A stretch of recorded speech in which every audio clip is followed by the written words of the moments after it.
നമസ്തേ ജനം ഡിബേറ്റിലേക്ക് എല്ലാ പ്രിയപ്പെട്ട പ്രേക്ഷകർക്കും സ്വാഗതം. മഞ്ചേശ്വരം തെരഞ്ഞെടുപ്പ് കേസിൽ ബി.ജെ.പി. സംസ്ഥാന അധ്യക്ഷൻ കെ സുരേന്ദ്രൻ ഉൾപ്പെടെ 6 നേതാക്കൾ കുറ്റവിമുക്തരായി. കാസർഗോഡ് സെഷൻസ് കോടതിയാണ് വിധി പറഞ്ഞത്. പ്രതിഭാഗത്തിന്റെ വിടുതൽ ഹർജിയിലാണ് കോടതിയുടെ ഉത്തരവ്. ഏറെ രാഷ്ട്രീയ വിവാദം ഉയർന്ന കേസിൽ സുരേന്ദ്രന് എതിരെ നടന്നത് ആരുടെ ഗൂഢാലോചന എന്ന ചോദ്യമാണ് ഉയരുന്നത്. ഇന്ന് ഈ ചർച്ചയിൽ നമ്മോടൊപ്പം ചേരുന്ന അതിഥികൾ ബി.ജെ.പി. പ്രതിനിധിയായി ജി സന്ദീപ് വാര്യർ, കോൺഗ്രസ് പ്രതിനിധിയായി സേനാപതി വേണു, ഇടത് നിരീക്ഷകൻ റെജി ലൂക്കോസ് എന്നിവരാണ്. അതിഥികൾക്കും പ്രേക്ഷകർക്കും ഒരിക്കൽ കൂടി സ്വാഗതം. ശ്രീ സന്ദീപ് വാര്യർ, ആദ്യം ഈ കേസ് കോടതി വിധിയെ എങ്ങനെ കാണുന്നു? ബി.ജെ.പിയെയും ശ്രീ കെ സുരേന്ദ്രനെയും താറടിക്കുന്നതിനു വേണ്ടിയും ബി.ജെ.പിയുടെ രാഷ്ട്രീയമായിട്ടുള്ള സാധ്യതകളെ ഇല്ലാതാക്കുന്നതിനു വേണ്ടിയും വളരെ ആസൂത്രിതമായി മെനഞ്ഞെടുത്ത ഒരു കേസായിരുന്നു മഞ്ചേശ്വരം കോഴ കേസ്. മഞ്ചേശ്വരം കോഴ കേസ് മാത്രമല്ല, വയനാട്ടിലും സമാനമായിട്ടുള്ള രീതിയിൽ സുരേന്ദ്രനെതിരെ കേസെടുത്തു. കൊടകര കേസിൽ ഉൾപ്പെടുത്താൻ ശ്രമമുണ്ടായി. അങ്ങനെ കേരളത്തിലുടനീളം കെ സുരേന്ദ്രനെതിരായിട്ടും ബി.ജെ.പിക്കെതിരായിട്ടും ബോധപൂർവം സംസ്ഥാന പോലീസ്, സംസ്ഥാന സർക്കാർ, ചില മാധ്യമ പ്രവർത്തകരുടെ സഹായത്തോടു കൂടി ഒരു വേട്ടയാടൽ നടത്തുന്നതിന്റെ ഭാഗമായിട്ടാണ് ഇത്തരം കേസുകൾ ഉണ്ടായത്. അതിൽ ഏറ്റവും പ്രധാനപ്പെട്ട കേസായിരുന്നു മഞ്ചേശ്വരത്ത് സംഭവിച്ചിട്ടുള്ള കേസ്. മഞ്ചേശ്വരം കേസ് വാസ്തവത്തിൽ നിലനിൽക്കാത്തതാണെന്ന് അക്കാലത്ത് തന്നെ ഞങ്ങൾ പറഞ്ഞിരുന്നതാണ്, ബി.ജെ.പി. പറഞ്ഞിരുന്നതാണ്. പക്ഷേ രാഷ്ട്രീയ എതിരാളികൾ വലിയ തോതിൽ ആ സമയത്തേക്ക് ബി.ജെ.പി. ആക്രമിക്കുന്നതിന് വേണ്ടി, സുരേന്ദ്രനെ പ്രതിച്ഛായ തകർക്കുന്നതിന് വേണ്ടി ആ കോഴ കേസ് ഉപയോഗിച്ചു. അത്തരമൊരു ഫ്രെയിം ചെയ്തെടുത്ത കേസ് ഉപയോഗിച്ചു. അതിന്റെ ഭാഗമായിട്ട് പരാതിക്കാരില്ലാതിരുന്ന കേസ് ആ തെരഞ്ഞെടുപ്പിൽ 3ാം സ്ഥാനത്ത് മാത്രം വന്നിട്ടുള്ള സ്ഥാനാർത്ഥി LDFന്റെ സ്ഥാനാർത്ഥി രമേശൻ നൽകിയ പരാതിയുടെ പേരിൽ ആ കേസ് പോലീസ് കോടതിയിൽ പോയി കേസെടുപ്പിക്കുന്നു. അങ്ങനെ അതിന്റെ അടിസ്ഥാനത്തിൽ പോലീസ് സുരേന്ദ്രനെതിരെ അതിഹീനമായിട്ടുള്ള രീതിയിൽ ജാമ്യമില്ലാ വകുപ്പുകൾ പ്രകാരം കേസുകൾ ചുമത്തുകയാണ് ചെയ്തത്. അവിടെ ഏറ്റവും പ്രധാനപ്പെട്ട സംഗതി എന്ന് പറയുന്നത്, സുരേന്ദ്രനെ ജയിലിലിടാൻ വേണ്ടി ഈ കേസിൽ പട്ടികജാതി പട്ടികവർഗ പീഡന നിയമം, SC/ST അട്രോസിറ്റീസ് ആക്ട് അടക്കമുള്ള ജാമ്യമില്ലാ വകുപ്പുകൾ പ്രയോഗിച്ചു എന്നുള്ളതാണ് ഏറ്റവും പ്രധാനപ്പെട്ട കാര്യം. അപ്പൊ ഇത് നമുക്ക് ഒരിക്കലും അംഗീകരിക്കാൻ കഴിയാത്ത രീതിയിൽ ഒരു രാഷ്ട്രീയ നേതാവിനെ തകർക്കാൻ വേണ്ടി നടത്തിയിട്ടുള്ള അതിഹീനമായിട്ടുള്ള ഗൂഢാലോചനയ്ക്ക് കോടതി നൽകിയിട്ടുള്ള, ഈ രാജ്യത്തെ നിയമം നൽകിയിട്ടുള്ള മറുപടിയാണ്. നിയമാനുസൃതം ഈ കേസിനെ നേരിട്ട് കെ സുരേന്ദ്രൻ വിജയം കൈവരിച്ചിരിക്കുന്നു. അദ്ദേഹത്തെ പൂർണ്ണമായിട്ടും കോടതി കുറ്റവിമുക്തനാക്കിയിരിക്കുകയാണ്. തീർച്ചയായിട്ടും ഈ ഒരു സമയത്ത് LDFും UDFും അതുപോലെ തന്നെ സുരേന്ദ്രനെ പ്രതിസ്ഥാനത്ത് നിർത്തി വേട്ടയാടിയിട്ടുള്ള മാധ്യമങ്ങളും സുരേന്ദ്രനോട് ബി.ജെ.പിയോട് മാപ്പ് ചോദിക്കാൻ തയ്യാറാകണമെന്നാണ് എനിക്ക് ആമുഖമായി പറയാനുള്ളത്. അതെ, ശ്രീ സേനാപതി വേണു, തികച്ചും ആസൂത്രിതമായ രാഷ്ട്രീയ ഗൂഢാലോചനയുടെ ഫലമായിട്ടുണ്ടായ കേസ് ആണ് ഇത് എന്നാണ് സുരേന്ദ്രൻ വ്യക്തമാക്കിയത്. ഇതിൽ LDF UDF ബന്ധവും അതോടൊപ്പം തന്നെ കെ സുരേന്ദ്രന്റെ സ്വാധീനം ഏതു വിധേനയും മാറ്റുക എന്നുള്ള ലക്ഷ്യം കൂടി ഉണ്ടായിരുന്നു. അതിന് ഉതകുന്ന രീതിയിൽ മെനഞ്ഞെടുത്ത ഒരു കേസ് മാത്രമാണ് ഇത് എന്നാണ് പറയുന്നത്. അല്ല രോഹിണി, ഇതിൽ ആര് ഗൂഢാലോചന നടത്തിയെന്നുള്ളതാണ് പറയുന്നത്. അത് ആദ്യം ഒന്ന് പറയണമല്ലോ. ഇതാരാണ് ഇതിന്റെ അകത്ത് ഗൂഢാലോചന നടത്തിയത്? ഇവിടെ ഇപ്പോ ഞങ്ങള് ഇതിന്റെ അകത്ത് ഇപ്പൊ കാണുന്നത് എന്താന്ന് ചോദിച്ചാൽ, പ്രോസിക്യൂഷനും പ്രതിഭാവും കൂടെ ഒത്തുകളിച്ചു. അപ്പൊ പിന്നെ ഇപ്പം കോടതിക്ക് മറ്റൊന്നും ചെയ്യാനില്ലല്ലോ. ഇവിടെ തെളിവുകൾ നിരത്തേണ്ടതും ആ തെളിവുകൾ ശാസ്ത്രീയമായി അതിനെ കണ്ടെത്തി അത് കോടതിക്ക് മുമ്പിൽ വിശ്വസനീയമായ രീതിയിൽ അവതരിപ്പിക്കേണ്ടത് പ്രോസിക്യൂഷനാണ്. പ്രോസിക്യൂഷൻ എന്ന് പറഞ്ഞാൽ സർക്കാരാണ്. സർക്കാരാണ് ഈ കാര്യത്തിൽ നടപടികൾ സ്വീകരിക്കേണ്ടത്. അത് പ്രോസിക്യൂഷൻ പരാജയപ്പെട്ടു. പ്രോസിക്യൂഷൻ പരാജയപ്പെടും എന്ന് ഞങ്ങൾക്കറിയാം. അത് മറ്റൊന്നും കൊണ്ടല്ല. ഞങ്ങളുടെ പേരിൽ ഈ ഗൂഢാലോചന അതല്ലെങ്കിൽ ഇവരുമായിട്ടുള്ള ഏതെങ്കിലും രീതിയിലുള്ള ഗൂഢബന്ധങ്ങൾ ആരോപിക്കുന്നവര് അവര് മനസ്സിലാക്കേണ്ട ഒരു കാര്യം എന്ന് വെച്ചാൽ, ഇത് മാത്രമല്ല. ഇപ്പോ എന്റെ സ്നേഹിതൻ സന്ദീപ് ജി പറഞ്ഞല്ലോ, ഇനിയിപ്പോ കൊടകര ഇല്ലാതാകാൻ പോകുന്നു, അതല്ലെങ്കിൽ മറ്റ് പല കേസുകളും ഇല്ലാതാകാൻ പോകുന്നു. ഇത് മാത്രമല്ല, ശ്രീ കോടിയേരി ബാലകൃഷ്ണൻ പ്രസംഗിച്ചുകൊണ്ടിരുന്ന ഒരു വേദിക്കെടുത്ത് RSSകാർ ബോംബെറിഞ്ഞു എന്ന് പറഞ്ഞൊരു കേസുണ്ട്. സന്ദീപ് ഓർക്കുന്നുണ്ടാവും, റെജി ലൂക്കോസിനും അറിയാം. സമയം കൃത്യകാലം ഓർക്കുന്നില്ല. ഏതായാലും ഒരു അധിക കാലമായിട്ടില്ല. കോടിയേരി മരിച്ചിട്ട് തന്നെ അധിക കാലമായിട്ടില്ല എന്നുള്ളത് കൊണ്ട് അദ്ദേഹം ജീവിച്ചിരുന്നപ്പോൾ ഉണ്ടായിരുന്ന വളരെ പ്രധാനപ്പെട്ട, കേരളം മുഴുവൻ വളരെ വിവാദത്തോടെയും ഉത്കണ്ഠയോടെയും ചർച്ച ചെയ്തൊരു കാര്യമാണ്. CPM ആരോപിച്ചതുമാണ്, കോടിയേരിയും ആരോപിച്ചതാണ്. CPMന്റെ സംസ്ഥാന കമ്മിറ്റിയുടെ ജനറൽ സെക്രട്ടറി, കേരളത്തിന്റെ മുൻ ആഭ്യന്തരമന്ത്രി പ്രസംഗിച്ചുകൊണ്ടിരുന്ന വേദിക്കരിയിൽ അദ്ദേഹത്തെ അപായപ്പെടുത്താനോ അല്ലെങ്കിൽ മീറ്റിംഗ് അലങ്കോലപ്പെടുത്താനോ എന്താണെങ്കിലും നടത്തിയ ബോംബ് സ്ഫോടനം ഇന്ന് വരെ തെളിഞ്ഞിട്ടില്ല എന്നുള്ളതാണ്. ഇതിപ്പോ കൊടകര കേസും തേഞ്ഞുമാഞ്ഞ് പോകാൻ പോകുന്നു. അപ്പോൾ ഇതിൽ നിന്ന് ഞങ്ങൾ വളരെ മുമ്പ് തന്നെ ഉന്നയിച്ച ആരോപണങ്ങൾ അതെല്ലാം സത്യസന്ധമായി വരികയാണ്. അന്തർധാര അതെവിടെയാണ് സജീവമായിട്ടുള്ളത് എന്ന് വളരെ കൃത്യമായിട്ട് പുറത്തേക്ക് വന്നിരിക്കുകയാണ്. അത് അതുകൊണ്ട് ഒന്നാം ഫേസിൽ ആമുഖമായിട്ട് ഞങ്ങൾക്ക് ഇതിലൊരു അത്ഭുതവുമില്ല. കാരണം ഞങ്ങൾ പ്രതീക്ഷിച്ചതും ഇതൊക്കെ തന്നെയാണ്. കാരണം പ്രോസിക്യൂഷന്റെ ഭാഗം ഇവിടെ തെരഞ്ഞെടുപ്പിൽ ഒരു സ്ഥാനാർത്ഥിയെ പിൻവലിപ്പിക്കാനായിട്ട് പണം കൊടുത്തില്ല എന്നും അല്ലെങ്കിൽ മൊബൈൽ ഫോൺ ടച്ച് ഫോൺ കൊടുത്തില്ല എന്നുള്ള കാര്യം ഒന്നും ഡിസ്പ്രൂവ് ചെയ്യപ്പെട്ടിട്ടില്ല. അതൊക്കെ ഇപ്പോഴും നിലനിൽക്കുകയാണ്. ആ കാര്യങ്ങളൊക്കെ വളരെ വസ്തുതാപരമായിട്ട് നിലനിൽക്കുകയാണ്. അപ്പോ ഒരു ജനാധിപത്യ രാജ്യത്തിൽ സംശുദ്ധമായ രാഷ്ട്രീയത്തെക്കുറിച്ചും ഞങ്ങൾ വ്യത്യസ്തമായ ഒരു പാർട്ടിയാണെന്നൊക്കെ വാദഗതി നടത്തുന്ന ആളുകൾ അവരുടെ സ്ഥാനാർത്ഥി, അപ്പൊ മറ്റൊരു സ്ഥാനാർത്ഥി മത്സരിക്കുന്നത് അത് അപരനാകട്ടെ അല്ലെങ്കിൽ മറ്റു പാർട്ടിക്കാരനാകട്ടെ, അതൊക്കെ ജനാധിപത്യ സ്വാതന്ത്ര്യമാണ്. അതിനെ നിയമപരമായും സത്യസന്ധമായിട്ടുമാണ് നേരിടേണ്ടത്. മറിച്ച് ആളുകൾക്ക് കൈക്കൂലി കൊടുക്കുക അല്ലെങ്കിൽ ആളുകളെ തട്ടിക്കൊണ്ടു പോവുക, ആ രീതിയിലുള്ള പ്രവർത്തനങ്ങൾ നടത്തി തെരഞ്ഞെടുപ്പിൽ ജനാധിപത്യത്തിന് ഭൂഷണമല്ലാത്ത പ്രവർത്തനങ്ങൾ നടന്നിരിക്കുന്നു എന്നുള്ള കാര്യത്തിൽ ഒരു തർക്കവുമില്ല. അപ്പോ കേസിൽ വെറുതെ വിട്ടു എന്നുള്ളത് സാങ്കേതികത്വം. ആ വെറുതെ വിടാൻ ഉതകുന്ന കാരണം എന്ന് പറയുന്നത് അത് പ്രോസിക്യൂഷന്റെ പരാജയമാണ്. പ്രോസിക്യൂഷന്റെ പരാജയം എന്ന് പറഞ്ഞാൽ സംസ്ഥാനം ഭരിക്കുന്ന ഇടതുപക്ഷം അല്ലെങ്കിൽ CPM, ആ CPM ഈ വർത്തമാന കാലഘട്ടത്തിൽ പറഞ്ഞു കേൾക്കുന്ന ചിലത് അതുകൂടി കൂട്ടി വായിക്കുമ്പോഴാണ് സുരേന്ദ്രനെ വെറുതെ വിട്ടതിൽ ഒരത്ഭുതവുമില്ല. അതുകൊണ്ട് ഞങ്ങൾ ഈ കാര്യത്തിൽ പറയാൻ ആഗ്രഹിക്കുന്നത്, ഇവിടെ പരാജയപ്പെട്ടിരിക്കുന്നത് പ്രോസിക്യൂഷനാണ്. അത് പരാജയപ്പെട്ടതല്ല, മനഃപൂർവ്വം പ്രോസിക്യൂഷനെ പരാജയപ്പെടുത്തി എന്നുള്ളതാണ് രോഹിണി ആദ്യഘട്ടത്തിൽ എനിക്ക് ഇതിനെക്കുറിച്ച് ആമുഖമായി സൂചിപ്പിക്കാനുള്ളത്. ശരി, ശ്രീ റെജി ലൂക്കോസ്, രണ്ട് കാര്യങ്ങൾ. ഒന്ന്, LDF സ്ഥാനാർത്ഥിയായിരുന്ന VV രമേശൻ നൽകിയ പരാതി, BSP സ്ഥാനാർത്ഥി സുന്ദരയുടെ നോമിനേഷൻ പിൻവലിക്കുന്നതിന് വേണ്ടി കൈക്കൂലിയും ഫോണും നൽകി എന്നുള്ളത്. പക്ഷേ പിന്നീടാണ് സുന്ദരയെ കൂടി ഈ കേസിലേക്ക് ഉൾപ്പെടുത്തുന്നത്. എന്തായാലും അവിടെയാണ് വിടുതൽ ഹർജി ഉൾപ്പെടെ കോടതി ശരിവച്ചിരിക്കുന്നത്, കുറ്റവിമുക്തരാക്കിയിരിക്കുന്നത്. രണ്ട്, ഇതിൽ പ്രോസിക്യൂഷന്റെ തെളിവ് ശേഖരണത്തിലടക്കമുള്ള അഭാവം എന്നാണ് കോൺഗ്രസ് ആരോപിക്കുന്നത്. അതായത് ഇടതുപക്ഷവും BJPയും തമ്മിലുള്ള അന്തർധാരയുടെ ഭാഗമായിട്ടാണ് ഇത്തരത്തിൽ ഈ കേസ് പരാജയപ്പെട്ട് എന്നുള്ളതുള്ള ആരോപണവും കൂടി വരുന്നുണ്ട്. രോഹിണി ഒന്ന് തിരുത്തിക്കോട്ടെ, ഇടതുപക്ഷമില്ല, CPM-ഉം BJP. എന്റെ തെറ്റാണ്, ക്ഷമിക്കണം, CPM-ഉം BJP. ശ്രീ റെജി ലൂക്കോസ്. അല്ല, ഈ കാര്യത്തിൽ എനിക്ക് തോന്നുന്നു BJPയും കോൺഗ്രസും ബഹുമാനപ്പെട്ട സ്ഥാനാർത്ഥി വേണുവിന്റെ സംസാരത്തിൽ അവർ ഒന്നായിട്ട് തന്നെയാണ് സംസാരിക്കുന്നത്. അവരിൽ ഒരാളെ മാത്രം നീക്കിയാൽ മതി എന്നുള്ള ഞാൻ പറയുന്നില്ലെങ്കിലും ആ വാക്കുകളിലൂടെ നമുക്ക് വായിച്ചെടുക്കാൻ പറ്റും. കാരണം അതാണല്ലോ ഇപ്പൊ ആദ്യത്തെ ചർച്ച തുടക്കത്തിൽ ഇവിടെ നമുക്ക് കേൾക്കാൻ പറ്റും. എനിക്ക് പ്രധാനപ്പെട്ട ഒരു കാര്യം പറയാനുള്ളത്, ഇപ്പൊ രാജ്യം ശ്രദ്ധിച്ചുകൊണ്ടിരിക്കുന്ന ഇതൊന്നുമല്ല. BJPയുടെ പുസ്തകപ്പാഠം പോലെ കൈവച്ചിരുന്ന ഹരിയാനയും അതുപോലെ തന്നെ മറ്റൊരു സംസ്ഥാനമായ ജമ്മു കാശ്മീരിലും BJP തൂത്തുവാരി എറിയപ്പെടുന്നു എന്ന് എക്സിറ്റ് പോളിലൂടെ BJPയുടെ തന്നെ കുഴലോത്ത് മാധ്യമങ്ങൾ തന്നെയാണ് ഇത് പുറത്തുവിട്ടിരിക്കുന്നത്. ആദ്യത്തെ 2-3 ഫലങ്ങൾ അതുകൂടെ പറഞ്ഞുകൊണ്ട് ഈ ചർച്ചയിലേക്ക് വരണം. നമ്മളൊന്ന് അറിഞ്ഞിരിക്കണം. അറിയാത്ത ഏതെങ്കിലും ഭാരതീയനുണ്ടെങ്കിൽ അല്ലെങ്കിൽ ലോകത്തെ മലയാളി ഉണ്ടെങ്കിൽ പറഞ്ഞു മാത്രമേ ഉള്ളൂ. പിന്നെ ഇവിടെ സൂചിപ്പിച്ചത് ഈ BSPയുടെ സ്ഥാനാർത്ഥി തന്നെ പുറത്തു വന്ന് പരസ്യമായിട്ട് പറഞ്ഞു ഈ സുരേന്ദ്രനെതിരെയുള്ള ആരോപണങ്ങൾ. ഇപ്പൊ കോടതി, സെഷൻസ് കോടതി, കാസർഗോഡ് സെഷൻ കോടതി അവരെ വെറുതെ വിട്ടിരിക്കുന്നു. അവരെ വെറുതെ വിട്ടിരിക്കുന്ന ഒരു വസ്തുതയാണ്. ആ ആരോപണങ്ങൾ കഴമ്പില്ല എന്ന് പറഞ്ഞു. അത് പ്രോസിക്യൂഷന്റെ പരാജയമാണ്. കേരളം ലോകത്തിലെ ഇന്ത്യയിലെ തന്നെ മുഴുവൻ പ്രോസിക്യൂഷനും ഇപ്പൊ വിജയിക്കുമായിരുന്നെങ്കിൽ രാജ്യം അവിടെ നിന്നേനെ. അപ്പൊ അതുകൊണ്ട് പ്രോസിക്യൂഷന്റെ ഭാഗത്തു നിന്നുള്ള വീഴ്ചയൊന്നും പറയാൻ പറ്റത്തില്ല. ഒരുപക്ഷെ കോടതിന് മുമ്പിൽ ഫലപ്രദമായ രീതിയിൽ ഇതിനെ തെളിയിക്കാൻ സാധിക്കാത്തതിനോണ്ടായിരിക്കും. അത് തന്നെയുമല്ല, സെഷൻ കോടതി വിധിയെ ചോദ്യം ചെയ്യാൻ പാടില്ലെന്നുണ്ട്. അതിനിപ്പോ എത്രയോ സെഗ്മെന്റുകളിൽ ചോദ്യം ചെയ്യാം. അത് ഹൈക്കോടതിയിലേക്ക് പോകാൻ division bench, single bench, supreme കോടതി വരെ പോകാം. അതിലേക്ക് പോകും എന്നുള്ളവരും വ്യക്തമായിട്ട് തന്നെ അത് രാഷ്ട്രീയ കക്ഷികൾ പ്രത്യേകിച്ച് CPM പ്രഖ്യാപിച്ചു കഴിഞ്ഞു. അപ്പൊ അതുകൊണ്ട് ഇതൊരു വിജയമായിട്ടൊന്നും കണക്കാക്കാൻ പറ്റില്ല. ബഹുമാനപ്പെട്ട കോടതി ഇപ്പോഴുടെ നിരീക്ഷണങ്ങൾ അത് വെറുതെ വിട്ടുള്ള നിരീക്ഷണങ്ങൾ ഞാൻ എതിർക്കുന്നില്ല. കോടതി വിധിയൊന്നും എതിർക്കാൻ നമുക്ക് യാതൊരു അവകാശമില്ല. പക്ഷെ അതുകൊണ്ടൊന്നും തീരത്തില്ല ഈ കേസ്. അത് കേരളത്തിലെ രാഷ്ട്രീയ രംഗത്ത് വന്നിരിക്കുന്ന ഒരു ഡാമേജ് BJPക്ക് വളരെ വളരെ വളരെ വലുതാണ്. അത് കാരണം സ്ഥാനാർത്ഥി തന്നെ പരസ്യമായിട്ട് പറഞ്ഞില്ല. പ്രത്യക്ഷത്തെ തെളിവുകൾ ഹാജരാക്കുന്നതിൽ പ്രോസിക്യൂഷന്റെ ഭാഗത്ത് വീഴ്ച ഒന്നും ഞാൻ പറഞ്ഞില്ല. കോടതിക്ക് ബോധ്യപ്പെടാത്തതുകൊണ്ടായിരിക്കും. അതുകൊണ്ട് ജനാധിപത്യത്തിൽ BJPയുടെ ബഹുമാനപ്പെട്ട സുരേന്ദ്രന്റെ ഇപ്പോൾ താൽക്കാലികമായിട്ടൊരു രക്ഷ കോടതിയിൽ നിന്ന് കിട്ടിയ ഒരു ക്ഷമ പറയാന്നൊക്കെ പറഞ്ഞാൽ അത് കുറച്ചുകൂടി കടന്നു കഴിയും. അത് നമുക്ക് അംഗീകരിക്കാൻ പറ്റില്ല. ഇവിടെ കോടതി നിരീക്ഷണം, അതായത് പ്രതിഭാഗം ഉന്നയിച്ചതെല്ലാം കോടതി ശരിവെക്കുകയാണ്. അതിൽ നിന്ന് കോടതി ന്യായത്തിന്റെ ഭാഗത്ത് നിൽക്കും എന്നുള്ള കാര്യത്തിൽ നമുക്ക് ആർക്കും സംശയമില്ലല്ലോ. ഇവിടെ പ്രതിഭാഗം വാദിച്ചത് യാതൊരു തരത്തിലുള്ള നിയമവിരുദ്ധമായ കാര്യങ്ങളും ഈ സുന്ദര നോമിനേഷൻ പിൻവലിക്കുന്നതുമായി ബന്ധപ്പെട്ട് നടന്നിട്ടില്ല. അതോടൊപ്പം ഇത് കെട്ടിച്ചമച്ച കേസാണ്. പരാതി, അന്വേഷണം, അന്തിമ റിപ്പോർട്ടൊക്കെ നിയമാനുസൃതമായി നിലനിൽക്കില്ല എന്നുള്ള 3 വാദങ്ങളായിരുന്നു പ്രധാനമായും ഉന്നയിച്ചത്. ആ വാദങ്ങളൊക്കെ കോടതി ശരിവെക്കുകയും ഉണ്ടായി.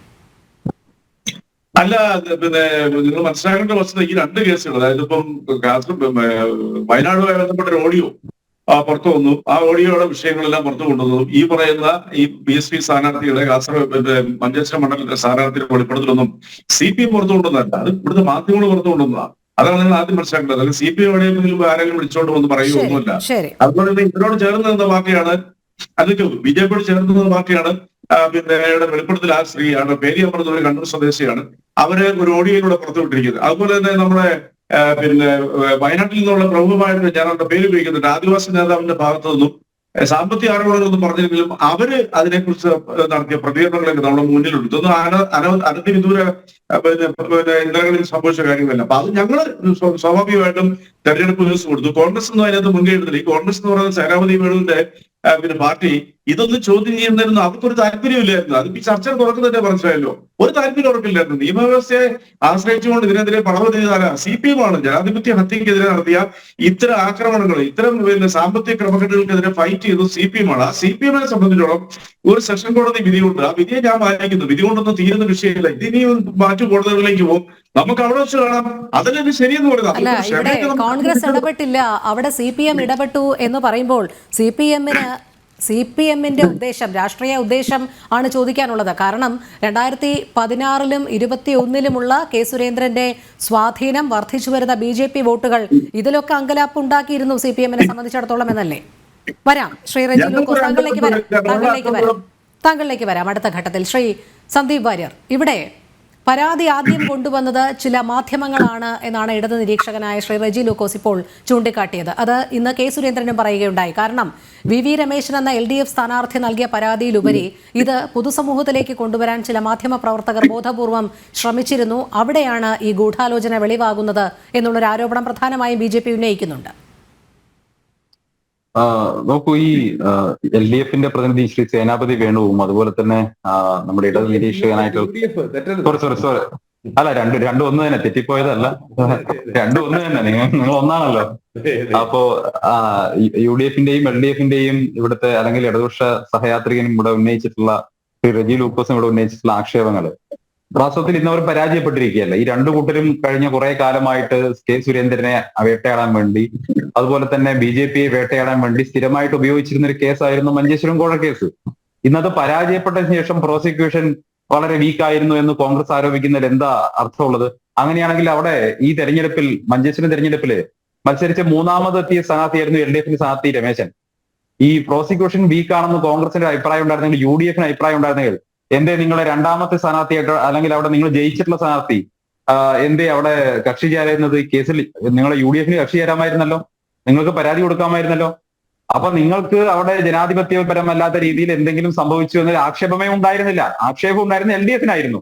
നിങ്ങൾ കേസൊക്കെ കഴിഞ്ഞ് ചാനൽ മുറിയിൽ വന്നിരുന്ന് ചാനൽ ചർച്ചയ്ക്കിടെ അവിടെ പ്രോസിക്യൂഷൻ വീഴ്ച സംഭവിച്ചു എന്ന് പറയുന്നതിൽ എന്താ അർത്ഥമുള്ളത്? നിങ്ങൾ എന്തുകൊണ്ട് കക്ഷി ചേർന്നില്ല? ഒന്ന്. രണ്ട്, എല്ലാ കാലത്തും BJP കാസർഗോഡും മഞ്ചേശ്വരത്തും വിജയിക്കുന്നത് തടയാൻ വേണ്ടി നിങ്ങൾ രണ്ടുപേരുമല്ലേ ജനാധിപത്യ വിരുദ്ധമായിട്ട് അവിടെ ഒത്തുചേർന്നിട്ടുള്ളത്? അവിടുത്തെ CPMന്റെ ജില്ലാ സെക്രട്ടറി തന്നെ നേരത്തെ സമ്മതിച്ചിട്ടുണ്ടല്ലോ, BJP ജയിക്കാതിരിക്കാൻ വേണ്ടി കാസർഗോഡ് മഞ്ചേശ്വരം മണ്ഡലങ്ങളിൽ സ്ഥിരമായിട്ട് വോട്ട് ട്രാൻസ്ഫർ ചെയ്യാറുണ്ട് എന്നുള്ളത് നിങ്ങൾ സമ്മതിക്കുന്ന കാര്യമല്ലേ, പരസ്യമായിട്ടുള്ള കാര്യമല്ലേ, അതിലൊരു രഹസ്യമില്ലല്ലോ. BJP ജയിക്കാതിരിക്കാൻ വേണ്ടി മാരാർജിയുടെ കാലം തൊട്ട് നിങ്ങൾ അവിടെ വോട്ട് ട്രാൻസ്ഫർ ചെയ്യുന്നവരല്ലേ. UDF LDFും LDF UDFനും വോട്ട് കൊടുക്കുന്നത് വളരെ സ്ഥിരം സംഭവമാണല്ലോ. അപ്പൊ ഈ പരസ്പരം സഹായിക്കുന്ന രണ്ടു കൂട്ടർ ഇപ്പോൾ വന്നിരുന്ന് BJPക്കെതിരായിട്ടുള്ള കേസ് വീക്കായിരുന്നു, പ്രോസിക്യൂഷൻ വീക്കായിരുന്നു എന്നൊന്നും പറയുന്നതിന് അർത്ഥമില്ല. നിങ്ങൾ ഈ കേസ് നടക്കുന്ന ഒരു കാലഘട്ടത്തിലും കേസിൽ ഭാഗപക്കായിട്ടില്ല. പുറത്തു വന്നിരുന്ന് അഭിപ്രായം പറയുന്നതിന് അർത്ഥവുമില്ല. ഇവിടെ വാസ്തവത്തിൽ കേസുകൾ തമ്മിൽ ഒത്തുതീർപ്പാക്കിയിട്ടുള്ളത് ആരൊക്കെയാണ്? ഇവിടെ VD സതീശനെതിരായിട്ടുള്ള പുനർജനി കേസ്, ആ പുനർജനി കേസ് ഇന്ന് എവിടെ എത്തി? INTSയുടെ സംസ്ഥാന പ്രസിഡന്റിനെതിരായിട്ട് CBI കേസെടുക്കാൻ നടന്നിട്ട് കാലം എത്രയായി? എന്താ പ്രോസിക്യൂഷൻ അനുമതി സംസ്ഥാന സർക്കാർ ഇതുവരെ കൊടുക്കാത്ത? കേരളം കണ്ട ഏറ്റവും വലിയ അഴിമതിയല്ലേ ഇവിടെ കശുവണ്ടി ഇടപാടുമായി ബന്ധപ്പെട്ട് കൊല്ലത്ത് നടന്നത്? എന്താ ഇവര് പ്രോസിക്യൂഷൻ അനുമതി ഇത്രയും കാലമായിട്ട് കൊടുക്കാത്തത്?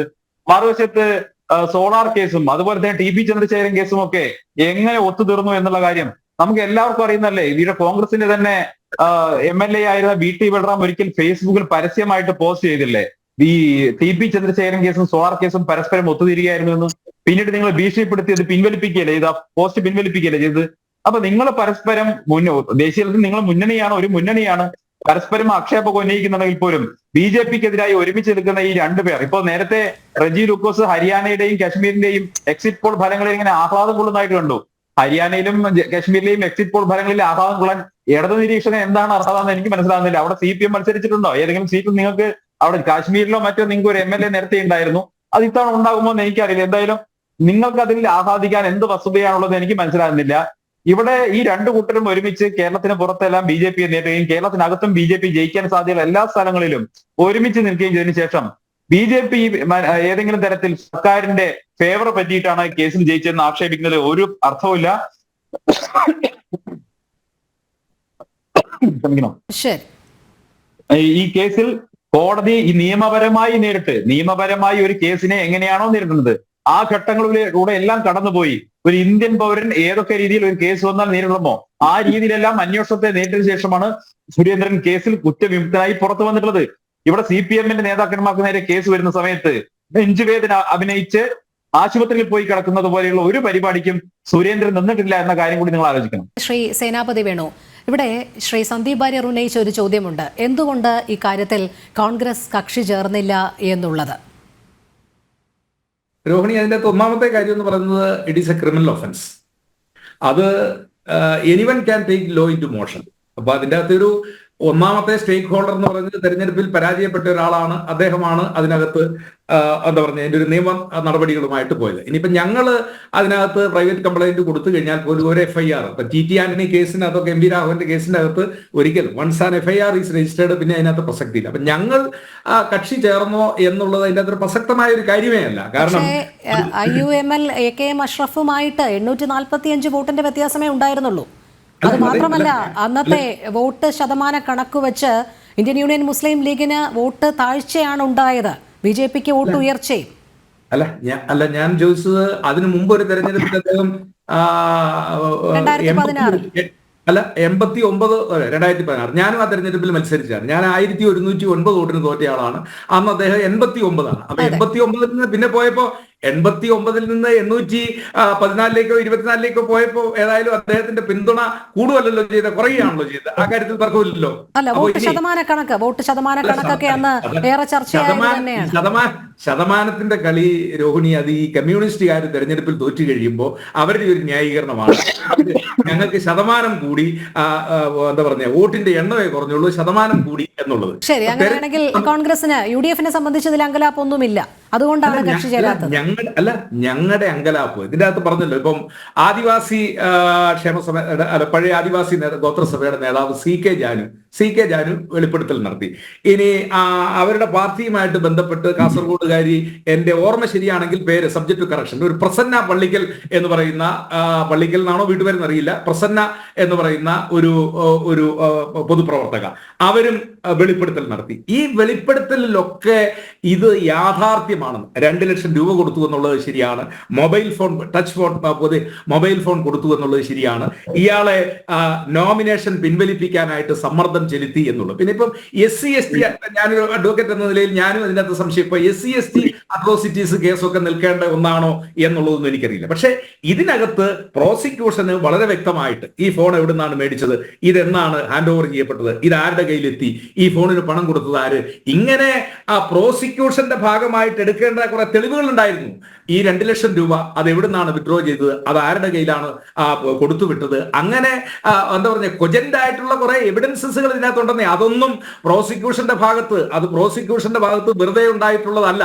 പിന്നെ എന്റെ ബഹുമാന്യായ സ്നേഹിതൻ ശ്രീ സന്ദീപ് ഇവിടെ ഉയർത്തിയ ഒരു ആരോപണമുണ്ട്, പുനർജനി കേസ് സാറ് എല്ലാ അന്വേഷണ ഏജൻസി, ഇപ്പൊ ഞാൻ മനസ്സിലാക്കുന്നത് CBI ഒഴിച്ചുള്ള കേരളത്തിലെ എല്ലാ അന്വേഷണ ഏജൻസിയും അന്വേഷിച്ചിട്ട് അതിനകത്ത് ഒരു തെളിവുമില്ല എന്നത് കണ്ടാണ് അത് കോടതിയും അതുപോലെ തന്നെ ഹൈക്കോടതിയിലൊക്കെ അതിന്റെ റഫർ റിപ്പോർട്ടുകളൊക്കെ കൊടുത്തിട്ടുള്ളത്. പിന്നെ INUC നേതാവ് ചന്ദ്രശേഖറുമായി ബന്ധപ്പെട്ട വിഷയം, അതൊക്കെ അന്വേഷണങ്ങൾ ഏതാണ്ട് പൂർത്തീകരിച്ച് അതിലൊന്നും ഇല്ല എന്ന് ബോധ്യപ്പെട്ടിട്ടുള്ള ഒരു കാര്യമാണ്. ഞാൻ അങ്ങയോട് വിനീതമായിട്ട് ചോദിക്കുന്നു, കൊടകര കുഴൽപ്പണ കേസ് 3 കോടി രൂപ വന്നല്ലോ, 3.5 കോടി രൂപ കണ്ടാണ് പിടിച്ചത്. ഇത് എവിടുന്ന് വന്നതാണ്, ആരാണ് ഈ പണം കൊണ്ടുവന്നത്, ആര് കൊടുത്തുവിട്ടതാണ്, ഇതൊക്കെ നിങ്ങൾ സംശുദ്ധ പൊതുജീവിതത്തെക്കുറിച്ചും BJP ഒരു വ്യത്യസ്തമായ പാർട്ടിയാണ് എന്നൊക്കെ നിങ്ങൾ വാദഗതികൾ ഉയർത്തുമ്പോൾ നിങ്ങളുടെ മുഖത്തിന് നേരെ ഈ രീതിയിലുള്ള കറുത്ത പാടുകൾ നിലനിൽക്കുകയാണ്. ഇപ്പൊ കോടതിയിൽ നിങ്ങൾ സാങ്കേതികമായിട്ട് ജയിച്ചുകൊണ്ട് ഞങ്ങൾ കുറ്റവിമുക്തനായി. അപ്പൊ ഞാൻ വീണ്ടും ചോദിക്കുന്നു, അങ്ങനെയാണെങ്കിൽ ഈ 2 ലക്ഷം രൂപ ഇത് അന്തരീക്ഷത്തിൽ നിന്നൊന്നും വന്നല്ലോ. ഇപ്പോ കൊലക്കേസിലെ പ്രതികളെ വെറുതെ വിടുന്നു, അല്ലെങ്കിൽ അവരെ പിന്നീട് എന്താ പറഞ്ഞ കുറ്റവാളികളല്ല എന്നൊക്കെ കാണുന്നു എന്നതുകൊണ്ട് കുറ്റകൃത്യം നടക്കാത്തതാണോ? കുറ്റകൃത്യം നടന്നിട്ടുള്ളതാണ്. ഇവിടെ സുരേന്ദ്രൻ ഉൾപ്പെടുന്ന 6 അല്ലെങ്കിൽ ഇനി വേറെ ഉണ്ടോ എന്നറിയില്ല. ഈ കുറ്റകൃത്യം നടന്നിരിക്കുന്നു എന്നുള്ള കാര്യത്തിൽ കേരളത്തിലെ പൊതുസമൂഹത്തിന് ഒരു സംശയമില്ല. അത് വളരെ കൃത്യമായിട്ട് നടന്നിട്ടുള്ളതാണ്. പിന്നെ ഞങ്ങളും CPM-ഉമായിട്ട് കാസർഗോഡ് തെരഞ്ഞെടുപ്പ് ധാരണയുണ്ടോ എന്ന് ചോദിച്ചാൽ എല്ലാ കാലഘട്ടത്തിലും ഞങ്ങളല്ലേ അവിടെ തെരഞ്ഞെടുപ്പിൽ ജയിക്കുന്നത്. നിങ്ങൾ തെരഞ്ഞെടുപ്പിൽ തോക്കുമ്പോൾ 89 വോട്ടിന് തോറ്റാലും 840 വോട്ടിന് തോറ്റാലും നിങ്ങൾ ഈ ആരോപണങ്ങൾ നിരന്തരമായി ഉയർത്തുന്നു എന്നുള്ളതാണ്. ഞങ്ങൾക്ക് അതിനകത്തൊന്നും പുതുമയില്ല. പിന്നെ ഇപ്പം രാജ്യം മുഴുവൻ ചർച്ച ചെയ്തുകൊണ്ടിരിക്കുന്നത് റെജി ലൂക്കോസ് ഇവിടെ സാന്ദർഭികമായിട്ട് സൂചിപ്പിച്ച ഒരു കാര്യം, കോൺഗ്രസ് മുക്ത ഭാരതം എന്ന് ആഗ്രഹിച്ച, അതിനുവേണ്ടി പ്രവർത്തിച്ച നിങ്ങളുടെ പ്രധാനമന്ത്രി ഇരിക്കുന്ന ഡൽഹിയിൽ നിന്ന് ഒരു വെളിപ്പാടകലെ. അതാണല്ലോ ഹരിയാനയുടെ ഒരു പ്രത്യേകത എന്ന് പറയുന്നത്. ആ ഹരിയാനയിൽ ഞങ്ങൾ 3/2 ഭൂരിപക്ഷത്തിലേക്ക് കടക്കുന്നു എന്നുള്ളതാണ് എക്സിറ്റ് പോളുകൾ. നിങ്ങളെ സഹായിക്കുന്ന പല എക്സിറ്റ് പോളുകാരും വേണ്ട എന്ന് വെച്ച് പരിപാടി. എന്താണെന്നറിയോ? അവർക്ക് അറിയാം കോൺഗ്രസ് ആണ് വലിയ ഭൂരിപക്ഷത്തിൽ ജയിക്കാൻ പോകുന്നത്, ഇന്ത്യ മുന്നണിയാണ് അവിടെ ഹരിയാനയിൽ ഇന്ത്യ മുന്നണി ആയിട്ടില്ല, ഞങ്ങളാണ് ജയിക്കാൻ പോകുന്നതെന്നറിയാം. അപ്പോ സ്വാഭാവികമായിട്ടും അത് TVക്കും ഒക്കെ അഭിമുഖമായിട്ട് കൊടുക്കണം, അല്ലെങ്കിൽ വാർത്തയായിട്ട് കൊടുക്കണം. ആ ബുദ്ധിമുട്ട് കൊണ്ടാണ് പല BJPയെ സഹായിക്കുന്ന പല എക്സിറ്റ് പോൾ സർവേക്കാരും അതിൽ നിന്ന് പിന്മാറി നിൽക്കുന്നത്. അപ്പോ ഈ ദേശീയ തല ഇപ്പൊ നമ്മുടെ ഒരു വിഷയം അതല്ല, പക്ഷേ നിങ്ങൾ ഇന്ന് ഒരുപക്ഷെ എന്തുകൊണ്ട് ആ വിഷയം ചർച്ചയ്ക്ക് എടുത്തില്ല എന്ന് ചോദിച്ചാൽ, ഞാൻ മനസ്സിലാക്കുന്നത് ഇന്ത്യയിലെ എല്ലാ ഭാഷയിലുമുള്ള ചാനലുകളിൽ ഇപ്പൊ വൈകുന്നേരത്തെ ഇപ്പൊ ദേശീയ ചാനലുകളിൽ 9 മണിക്കൊക്കെ നടക്കുന്ന ചർച്ചകളിലെല്ലാം പ്രധാനപ്പെട്ട ഒരു വിഷയമായി അത് ഒരു കൗതുകത്തിനും അതോടൊപ്പം തന്നെ ഇന്ത്യൻ രാഷ്ട്രീയം എങ്ങോട്ട് തിരിയുന്നു എന്നുള്ളതിന്റെ ഒരു സൂചനയുടെ ഭാഗമായിട്ടാണ്. പക്ഷേ നിങ്ങൾ ഇന്ന് ഇത് ചർച്ചയ്ക്ക് എടുത്തിരിക്കുന്നു. സുരേന്ദ്രനെ കോടതി, കാസർഗോഡ് ജില്ലാ സെഷൻസ് കോടതി അദ്ദേഹത്തിനെതിരെ ഉണ്ടായിരുന്ന കേസ് വിടുതൽ ഹർജിയിലൂടെ അദ്ദേഹത്തെ വെറുതെ വിട്ടിരിക്കുന്നു എന്നുള്ളത് BJPക്ക് സന്തോഷമുള്ള കാര്യമാണ്, സുരേന്ദ്രനും സന്തോഷമുള്ള കാര്യമാണ്. പക്ഷേ ഒരു യാഥാർത്ഥ്യം ഇവിടെ നിലനിൽക്കുന്നു. സുന്ദരയ്ക്ക് കിട്ടിയ 2 ലക്ഷം രൂപ എവിടെ നിന്ന് വന്നു? അദ്ദേഹത്തിന് കിട്ടിയ മൊബൈൽ ഫോൺ എവിടെ നിന്ന് വന്നു? അത് അദ്ദേഹത്തിന്റെ പണമല്ലല്ലോ. അദ്ദേഹത്തിന്റെ പണമാണ് എങ്കിൽ പിന്നെ ഈ കാര്യത്തിലൊന്നും തർക്കമില്ല. അപ്പോ ഈ കുറ്റകൃത്യം നിലനിൽക്കുന്നു എന്നുള്ള കാര്യത്തിൽ ഒരു തർക്കവുമില്ല. അതിന്റെ ധാർമ്മികത അത് BJP ഏറ്റെടുക്കുമോ എന്നുള്ളതാണ് ഇവിടെ കേരളത്തിലെ പൊതുസമൂഹത്തിന്റെ മുന്നിലുള്ള ചോദ്യം. കാരണം നിങ്ങൾ വ്യത്യസ്തമായ പാർട്ടിയാണ്, നിങ്ങൾ വേറിട്ട പാർട്ടിയാണ്, കാരണം നിങ്ങൾ അഴിമതി സ്പർശിക്കാത്തവരുടെ പാർട്ടിയാണ്. അതുകൊണ്ട് തന്നെ വീണ്ടും ഞാൻ ചോദിക്കുന്നു, കൊടകരയിൽ വന്ന കുഴൽപ്പണത്തിന്റെ ഉറവിടം എവിടെ നിന്ന്, അത് ആർക്ക് വേണ്ടി വന്നതാണ്? ഈ കാര്യങ്ങളൊക്കെ കേരളത്തിലെ പൊതുസമൂഹം ചർച്ച ചെയ്യും, അത് ചർച്ച ചെയ്തുകൊണ്ടേയിരിക്കും. പക്ഷേ നിർഭാഗ്യവശാൽ ഇപ്പൊ റെജി ലൂക്കോസ് സമ്മതിച്ചാലും ഇല്ലെങ്കിലും, സന്ദീപ് വാര്യർ സമ്മതിച്ചാലും ഇല്ലെങ്കിലും, BJPയും CPM-ഉം നടക്കുന്ന ഇടതുപക്ഷം എന്ന് ഞാൻ പറയില്ല, BJPയും CPM-ഉം ആയി. കാരണം ഇവർ 2 കൂട്ടരുടെ ഉദ്ദേശം ഒന്നാ. കോൺഗ്രസ് മുക്ത ഭാരതം ഒരു കൂട്ടരും, മറ്റേ കൂട്ടർ ആഗ്രഹിക്കുന്നത് കോൺഗ്രസ് ഇല്ലാതായി കഴിഞ്ഞാൽ ഞങ്ങൾക്ക് പിന്നെ BJPയുമായിട്ട് അങ്ങോട്ടും ഇങ്ങോട്ടും ഫൈറ്റ് ചെയ്ത് ഞങ്ങൾക്ക് നിൽക്കാം കേരളത്തിൽ. ഇതാണ് ഇവർ 2 കൂട്ടരും. ഒരു കൂട്ടർ ദേശീയ തലത്തിൽ കോൺഗ്രസ് മുക്ത ഭാരതവും, മറ്റൊരു കൂട്ടർ കേരളത്തിൽ മാത്രമുള്ളത് കൊണ്ട് കോൺഗ്രസ് നശിച്ചു കഴിഞ്ഞാൽ ഞങ്ങൾ രക്ഷപ്പെടും എന്ന് വിചാരിക്കുന്ന ഈ 2 കൂട്ടരും, ഇവർ തമ്മിലുള്ള അന്തർധാര അത് വളരെ കൃത്യമായതുകൊണ്ട് ഒരു സംശയവും വേണ്ട. ഒരു കേസുകളും BJP നേതാക്കൾക്കെതിരെയുള്ളതോ ഇല്ലെങ്കിൽ അങ്ങോട്ടും ഇങ്ങോട്ടും ഉള്ളതായ ഒരു കേസുകളും തെളിയുകയില്ല എന്നുള്ളത് വളരെ യാഥാർത്ഥ്യമാണ്.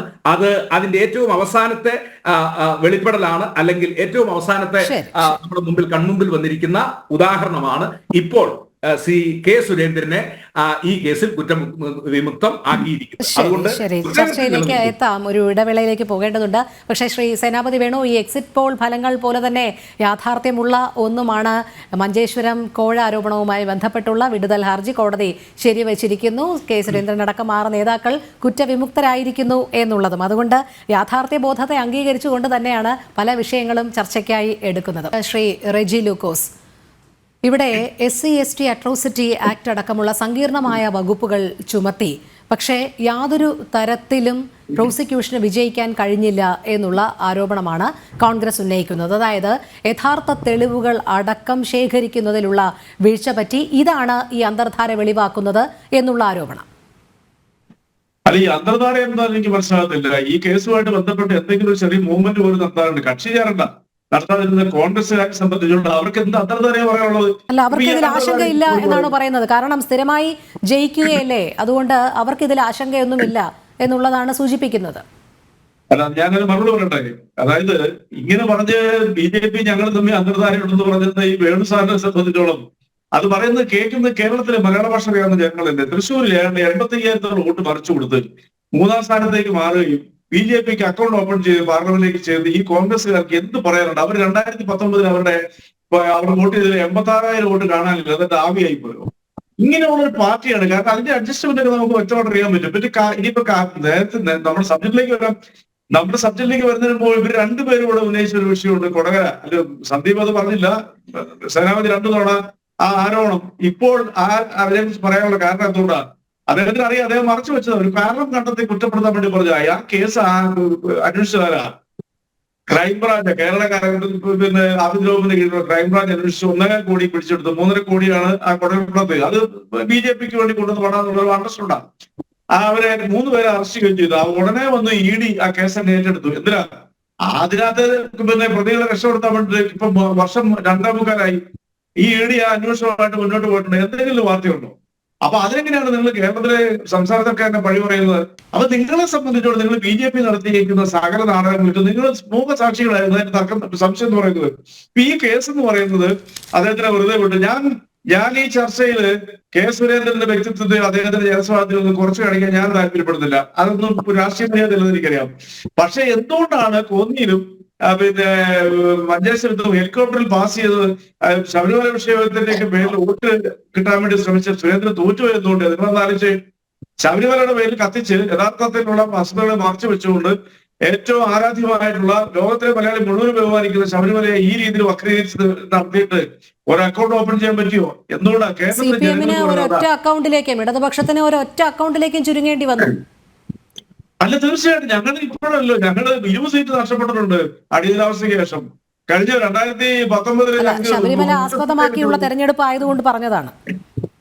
അല്ലതെ, ഞാൻ പറയട്ടെ, എന്നെ മാത്രം എന്തിനാ തടയുന്നത്? ഞങ്ങൾ 3 പേരല്ലേ ഉള്ളൂ. വലിയ വഴക്കുണ്ടാക്കാത്ത 3 പേരായി ചർച്ചയിലിരിക്കുന്നത്. പരസ്പര സൗഹൃദമുള്ള. അതുകൊണ്ട് എന്നെ മാത്രം ബ്രേക്ക് ചെയ്യാം പ്ലീസ്. ഞാൻ പറഞ്ഞു പൂർത്തിരിക്കട്ടെ, എനിക്കതിന് സമയം കിട്ടിയിട്ടില്ലോ. അപ്പം ഇതിൽ പറഞ്ഞു വന്നതെന്ന് വെച്ചാല് ഈ പിന്നെ BJP എന്ന് പറയുന്ന രാഷ്ട്രീയ പ്രസ്ഥാനത്തിനെയോ അതിന്റെ സംസ്ഥാന പ്രസിഡന്റിനോ ഞാൻ ഇങ്ങനത്തെ കാണിക്കത്തില്ല. അവർക്ക് തോന്നുന്ന 19% വോട്ടർ 14 അവർ കുതിച്ചു കാണി കേരളത്തിൽ. ഇതൊന്നും ഞങ്ങൾ നിസ്സാരം കാണുന്നില്ല. എങ്ങനെ കയറി എന്നുള്ളതിനുള്ള മറുപടിയിൽ പറയുമ്പോഴാണ് ബഹുമാനപ്പെട്ട സേനാപതി വേണു സാറൊക്കെ മറുപടി ഇല്ലാതെ കുഴയുന്നത്. തൃശ്ശൂർ ഒരു ഉദാഹരണമായിട്ട് ഞാൻ പറഞ്ഞത് മാത്രമേ ഉള്ളൂ. പിന്നെ മഞ്ചേശ്വരത്തിലേക്ക് വന്നാൽ അതൊരു സെഷൻസ് കോടതി എത്രയും വലിയ കേരളത്തിന് ഉദാഹരണമായിട്ടുണ്ട്. അപ്പുറം കോടതി പോയിട്ട് വിധി സമ്പാദിച്ചിരിക്കുന്നത്. അത് തീർച്ചയായിട്ടും ഇപ്പൊ നേരത്തെ ഞാൻ പിന്നെ നമ്മുടെ CK ജനന്റെ പേര് മനഃപൂർവ്വം ഞാൻ ഉപയോഗിക്കായിരുന്നു, പ്രസിഡന്റിന്റെ പേരും ഉപയോഗിക്കായിരുന്നോണ്ടാ ആ കാര്യം ഞാൻ ചൂണ്ടിക്കാണിക്കാൻ കാരണം അതല്ല നമ്മുടെ ചെവികളിലും കാതുകളിലും നമ്മുടെ കണ്ണിലുള്ള വസ്തുതകളാണ് മാധ്യമങ്ങളോട് പുറത്തു കൊണ്ടത്. മാധ്യമങ്ങളെ കുറ്റപ്പെടുത്താൻ പറ്റുന്നില്ല. സ്ഥാനാർത്ഥി വരെ പരസ്യമായിട്ട് രംഗത്ത് വന്നുള്ള വസ്തുതകൾ പറഞ്ഞു. പക്ഷെ കോടതിയെ സംബന്ധിച്ചോളം കോടതിക്ക് ഒരു ഡിസ്കഷൻ ഉണ്ട്. എന്താണ് തെളിവുകളുടെ സ്ട്രോങ് ആയിട്ടുള്ള സ്റ്റാൻഡ് എങ്ങനെയുണ്ടോ നോക്കും. പല രീതിയിൽ നോക്കിയിട്ടുണ്ട് ബഹുമാനപ്പെട്ട കോടതി വിധി പറയുന്നത്. സെഷൻസ് കോടതി എന്ന് പറയുന്നത് ഒരു ആദ്യ തുടക്കമുള്ള അതിന്റെ മുകളിലേക്കൊക്കെ എത്രയോ കോടതികളുണ്ട്. അങ്ങോട്ട് പോകുന്നുള്ള കാര്യത്തിൽ യാതൊരു തർക്കമില്ല കാര്യത്തിൽ. അതുകൊണ്ട് ഇവരെ ആശംസിക്കുക എന്ന് പറയുന്നത് എങ്ങനെയാ? ഞങ്ങളല്ലേ ഈ കേസുമായിട്ട് കോടതി പോയത്? CPM അല്ലേ പോയത് കോടതി പോയത്? എന്തിനാണ് ഞങ്ങൾ പോയത്? ഞങ്ങൾക്ക് ഇവരുമായിട്ട് എന്തെങ്കിലും അന്തർധാര ഉണ്ട്? ഞങ്ങൾ കേസിന് പോയി. ഇന്നിപ്പോ ഈ കേസിന് പിന്നെ മറിച്ചായിരുന്നെങ്കിൽ ഈ സേനാപതി വേണു സാർ എന്ന് പറയുമായിരുന്നു. ഇവര് നോക്കി നിൽക്കുക പോലും ചെയ്തില്ലല്ലോ, മാറി നിൽക്കുമല്ലേ ഇത്? എന്തുകൊണ്ടാ BJPയെ ബുദ്ധിമുട്ടിക്കുന്നത്? അവർക്ക് പ്രശ്നമില്ല. അവർ ദേശീയ തലത്തിലൊക്കെ കറക്റ്റാണ്. പക്ഷെ കേരളത്തിൽ BJPയുമായിട്ട് ഈ രാഷ്ട്രീയ പ്രസ്ഥാനം നടത്തുന്ന കുടിലമായിട്ടുള്ള ബാന്ധവമാണ് കോൺഗ്രസിനെ കേരളത്തിലെ ജനങ്ങൾ എഴുതിത്തള്ളാനായിട്ട് മുഖ്യ കാരണം.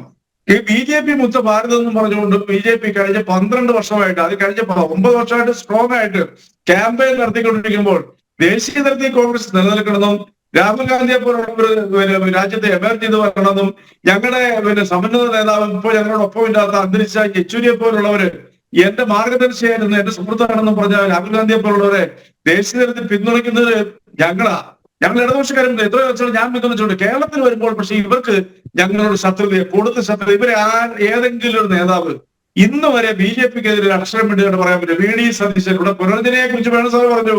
വേണുസാറെ, പുനർജനയുടെ കേസ് ഈസ് ഗോയിങ് ഓൺ ആവും. അതിപ്പോഴും പൊക്കോണ്ടിരിക്കുക. അവിടെ എങ്ങനെയാണ് പുനർജന പിന്നെ ED ഏറ്റെടുക്കാത്തതെന്നും അല്ലെങ്കിൽ EDയുടെ സർവൈലൻസ് മാറി നിൽക്കണമെന്നും ഏത് അഡ്ജസ്റ്റ്മെന്റ് ആണ് ഇതൊക്കെ പച്ചവെള്ളം കുടിക്കുന്ന മലയാളികൾക്ക് മുഴുവൻ അറിയാൻ വസ്തുതകൾ. അതിനെക്കുറിച്ചൊക്കെ പല കാര്യങ്ങളും പുറത്തു വന്നിട്ടുണ്ട്. അത് ഇന്നിപ്പം 150 കോടി രൂപ കർണാടകയിൽ നിന്നും തെരഞ്ഞെടുപ്പ് ഉണ്ടെന്നും പറഞ്ഞുകൊണ്ട് പിന്നെ ഫിഷ് വാഹനങ്ങളിൽ കൊണ്ടുവന്ന ആരോപണം ഉന്നയിച്ച PV അൻവറുമായിട്ട് രഹസ്യമായിട്ട് നടത്തിയ ചർച്ചകളെ കുറിച്ചൊക്കെ പുറത്തു വന്നുകൊണ്ടിരിക്കുകയാണ്. യാതൊരു ലജ്ജയില്ലാതെ. നിങ്ങൾക്ക് ആരുമായിട്ട് കൂടിയാലും CPM-നെ തകർക്കുക ഒറ്റ ലക്ഷ്യമുള്ളൂ. അപ്പൊ നിങ്ങളുടെ മതേതര ഭാവം എന്താണ്? എന്ത് ദേശീയ ഭീഷണമാണ് നിങ്ങളുടെ? സോ ഞങ്ങളെ കുറിച്ച് നിങ്ങൾ നോക്കൂ. നേരത്തെ ബഹുമാനപ്പെട്ട സന്ദീപ് ജി ഒരു കാര്യം പറഞ്ഞു. അന്ന് ഈ 150 കോടി കണ്ടെയ്നർ ലോറിയിൽ വന്നപ്പോൾ കൈയടിച്ച് പ്രോത്സാഹിപ്പിച്ചു അൻവറിന്റെ ആരോപണത്തെ. ഇപ്പോഴാണ് അൻവർ അനഭിമതനായത്. അത് ഞാൻ ഒരു കാര്യം പറഞ്ഞു. ഇവിടുത്തെ പ്രിയപ്പെട്ട സന്ദീപ് ജി ഇവിടെ പറഞ്ഞു നിങ്ങൾക്ക് എന്താ ചിരിക്കാനുള്ള അവകാശം ഹരിയാനയെന്ന് ചോദിച്ചു. ഞാൻ അദ്ദേഹം ലോക്സഭാ തെരഞ്ഞെടുപ്പിൽ ഹരിയാനയിലേക്ക് പോയി പ്രചരണം നടത്തിയ ഞങ്ങൾ സംസാരിച്ചപ്പോൾ അതിനോട് തുറന്നു പറഞ്ഞതാ. ഞാനത് ചോദിക്കട്ടെ, കർഷക സമരം ലോകം കണ്ട ഏറ്റവും വലിയ കർഷക സമരം ബ്രസീലിലായിരുന്നു 6 മാസം 1 ദിവസം. ഇപ്പോൾ ഈ ലോകത്ത് റെക്കോർഡിട്ടിരിക്കുന്ന 1 വർഷം 8 ദിവസം നീണ്ടുനിന്ന ഡൽഹി ഹരിയാന ബോർഡറിൽ ഈ രാജ്യത്തെ സംബന്ധിച്ച കർഷക സമരം. ആ കർഷക സമരത്തിന്റെ മുമ്പിൽ ആ കർഷക സമരത്തിന്റെ ഉടനീളം ഉയർന്നൊരു കൊടി ഏതായിരുന്നു? ആ കൊടി ചെങ്കൊടിയായിരുന്നു. CPM എന്ന് പറയുന്ന കമ്മ്യൂണിസ്റ്റ് പ്രസ്ഥാനത്തിന്റെ നേതൃത്വത്തിൽ നടന്നതാണ് ആ സമരം. ഞങ്ങൾക്ക് അവിടെ വിജയിക്കാനുള്ള കപ്പാസിറ്റി ഇല്ലാന്ന് ഞങ്ങൾ സമ്മതിച്ചു. പക്ഷേ ഞങ്ങൾക്ക് അവിടെ ഒരു പിന്തുണയുണ്ട്. ഇന്ത്യയുടെ ബഹുമാനായ പ്രധാനമന്ത്രി ചരിത്രത്തിൽ ആദ്യമായിട്ട് മുട്ടുമടക്കി ക്ഷമ ചോദിച്ച ഒരേ ഒരു സമരം കർഷക സമര. അതിന്റെ മുന്നണി നിന്ന് ഞങ്ങളാണ്. നാസിക്കിൽ നിന്ന് ബോംബെയിലേക്ക് 500 പേരുമായിട്ട് പറയുന്ന കാൽനാട യാത്രയുണ്ട് CPM നേതൃത്വത്തിലുള്ള.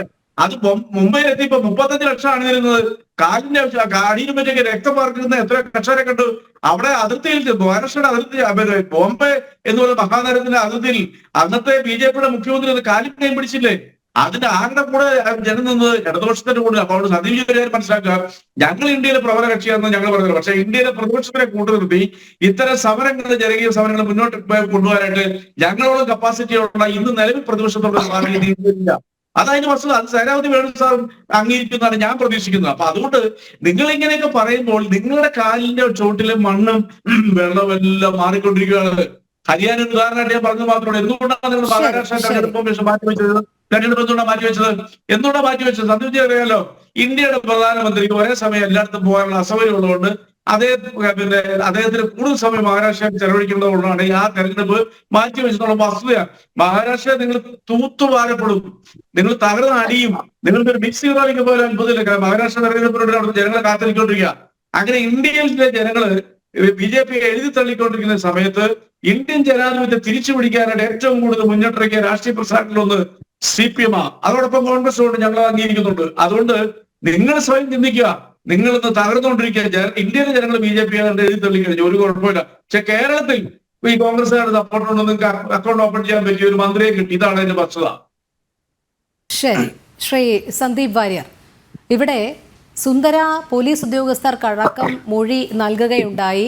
ആരുടെയും സമ്മർദ്ദ ഫലമായിട്ടല്ല നാമനിർദ്ദേശ പത്രിക പിൻവലിച്ചത് എന്നുള്ളത്. പിന്നീടും ഇതിൽ കൃത്യമായ ഒരു ഗൂഢാലോചനയുടെ ഭാഗമായിട്ടാണ് കേസിലടക്കം സുന്ദരയെ കക്ഷി ചേർത്തതും മുന്നോട്ടു പോയതും എന്നാണ് അറിയപ്പെടുന്നത്. ഇതിൽ ചില മാധ്യമങ്ങളും കൂട്ടുനിന്നു എന്നുള്ള ആരോപണങ്ങൾ ഉന്നയിക്കുന്നുണ്ട് BJP. എന്തായാലും ഈ ഗൂഢാലോചനയുടെ ലക്ഷ്യം എന്തു തന്നെയായിരുന്നു എന്നാണ് അനുമാനം. അതുമാത്രമല്ല, അതോടൊപ്പം മറ്റൊരു കാര്യം കൂടി പറയുന്നുണ്ട്. ഇപ്പോൾ ഈ കേസിൽ ഇങ്ങനൊരു ഉത്തരവ് വന്നാൽ പോലും മറ്റ് കോഴ ആരോപണങ്ങൾ ഇപ്പോഴും നിലനിൽക്കുന്നുണ്ട്. തെരഞ്ഞെടുപ്പുമായി ബന്ധപ്പെട്ട് വന്ന കുഴൽപ്പണത്തിന്റെ കാര്യത്തിലടക്കം ഇപ്പോഴും ഒരു അവ്യക്തത നിലനിൽക്കുന്നുണ്ട് എന്നുള്ള ചില ആരോപണങ്ങൾ കൂടി ഉയർന്നു വരുന്നുണ്ട്. ഇവിടെ LDFന്റെ അല്ലെങ്കിൽ ഇടതുപക്ഷത്തിന്റെ നിരീക്ഷകനായിട്ടുള്ള ശ്രീ റെജി ലൂക്കോസും അതുപോലെ UDFന്റെ സേനാപതി വേണുവും ഉന്നയിച്ചിട്ടുള്ള ആക്ഷേപങ്ങളുണ്ട്. അതിന് മറുപടി പറയും മുമ്പ് ശ്രീ സേനാപതി വേണുവിനോട് ഞാൻ എന്റെ ചോദ്യം ചോദിക്കാൻ ആഗ്രഹിക്കണം. അദ്ദേഹം എന്തായാലും BJPയും CPM തമ്മിലാണ് അന്തർധാര എന്നൊക്കെ പറയുന്നുണ്ടല്ലോ. 1980 കാസർഗോഡ് ലോക്സഭാ തെരഞ്ഞെടുപ്പിൽ UDFന്റെ സ്ഥാനാർത്ഥി ആരായിരുന്നു എന്നൊന്ന് പറയാമോ? UDFന്റെ സ്ഥാനാർത്ഥി ഉണ്ടായിരുന്നോ? നിങ്ങൾ ആർക്കാ വോട്ട് ചെയ്തത് എന്ന് പറയാമോ?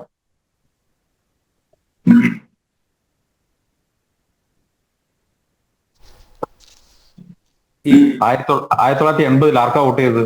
അല്ല 77 അല്ല 80 ആർക്കാ UDF വോട്ട് ചെയ്തു കാസർഗോഡ്? അല്ല ഞാൻ 80 കാസർഗോഡ് UDF ആർക്ക് വോട്ട് ചെയ്തു? 77 കഴിഞ്ഞിട്ട് നമുക്ക് ചോദിക്കാം 80 കാര്യം. അല്ല എന്റെ ചോദ്യത്തിന് സ്ട്രേറ്റ് ആൻസർ BJP ഇല്ല, അന്ന് ജനസംഘമാണ്. 77 തെരഞ്ഞെടുപ്പിൽ ഉദുമ സീറ്റില് KG മാരാറും ഇപ്പുറത്ത് വന്നു കഴിഞ്ഞപ്പോ കൂത്തുപറമ്പ് സീറ്റില് പിണറായി വിജയനും ഇവർ രണ്ടുപേരും നിഷേധിച്ചില്ലല്ലോ. ഞാനത് നിഷേധിച്ചിട്ടില്ലെന്നേ. 77 CPM-ഉം ജനസംഘവും അല്ലെങ്കിൽ ജനതാ പാർട്ടിയും തമ്മിൽ സഖ്യമുണ്ടായിരുന്നു എന്നുള്ള കാര്യത്തിൽ എനിക്ക് സമ്മതക്കുറവൊന്നുമില്ല. ഞാൻ പറയാം 80 നിങ്ങൾ ഈ വലിയ ചാരിത്രം അവകാശപ്പെടുന്ന BJPയുമായി അല്ലെങ്കിൽ RSSുമായി സംഘപരിവാറുമായി തൊട്ടുകൂടായ്മ അവകാശപ്പെടുന്ന ഇപ്പൊ വലിയ വാചക സർത്തടിക്കുന്ന കോൺഗ്രസ്സുകാര് 1980 ലോക്സഭാ തെരഞ്ഞെടുപ്പിൽ ഈ പറയുന്ന കാസർഗോഡ് ലോക്സഭാ മണ്ഡലത്തിൽ നിങ്ങൾ ആർക്കാണ് വോട്ട് ചെയ്തത്? നിങ്ങളുടെ സ്ഥാനാർത്ഥി ആരായിരുന്നു? ഒന്ന് പറയാമോ? അല്ല ഞാനിപ്പോ പെട്ടെന്ന് ചോദിച്ചു കഴിഞ്ഞാൽ എനിക്കറിയത്തില്ല ഉള്ളത്. നിങ്ങളുടെ സ്ഥാനാർത്ഥിയുടെ പേര് ഞാൻ പറയാം. നിങ്ങളുടെ സ്ഥാനാർത്ഥിയുടെ പേര് ഒ രാജഗോപാൽ എന്നായിരുന്നു. മനസ്സിലായോ? ഒ രാജഗോപാൽ. അന്ന് ഒ രാജഗോപാലിന്റെ ഇലക്ഷൻ ഏജന്റിന്റെ പേര് ചെർക്കളം അബ്ദുള്ള എന്നായിരുന്നു. ഇതാണ് ചരിത്രം. അത് ഞങ്ങളുടെ ചരിത്രം. നിങ്ങൾ വോട്ട് ചെയ്ത നിങ്ങൾ വോട്ട് ചെയ്ത നിങ്ങൾ യു ഡി എഫിന് സ്ഥാനാർത്ഥി ആരായിരുന്നു? യു ഡി എഫിന്റെ സ്ഥാനാർത്ഥി ആരായിരുന്നു? അന്ന് ചിലപ്പോൾ യു ഡി എഫ് അല്ല 80-ലെ രാഷ്ട്രീയ സാഹചര്യം എന്ന് പറഞ്ഞാൽ കോൺഗ്രസ് ഒരു വലിയ പിളർപ്പിലേക്ക് നീങ്ങിയതിനു ശേഷം 80-ൽ നിങ്ങൾ സ്ഥാനാർത്ഥി ആരായിരുന്നു?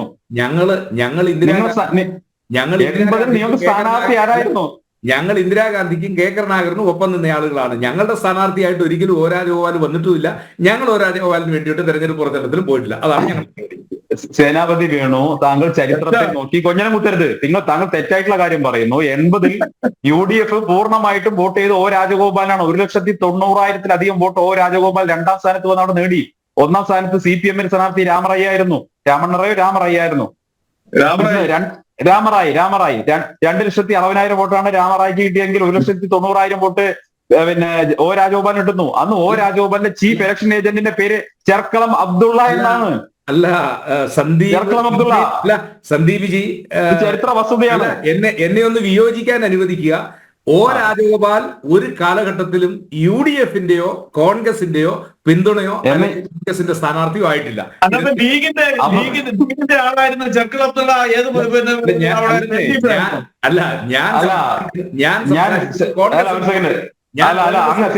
നിഷേധിക്കുകയാണല്ലോ. ഞാൻ പറയാം അങ്ങ് നിഷേധിക്കുകയാണല്ലോ. ശ്രീ സേനാപതി വേണു, അങ്ങ് നിഷേധിച്ചതുകൊണ്ട് ചരിത്രമല്ലാതാകുന്നില്ല എന്നാണ് എനിക്ക് പ്രാഥമികമായി പറയാനുള്ളത്. അങ്ങക്ക് വേണമെങ്കിൽ ഈ ചാനൽ ചർച്ചയിൽ ഈ നിമിഷ നേരത്ത് നിഷേധിച്ചുകൊണ്ട് രക്ഷപ്പെടാം.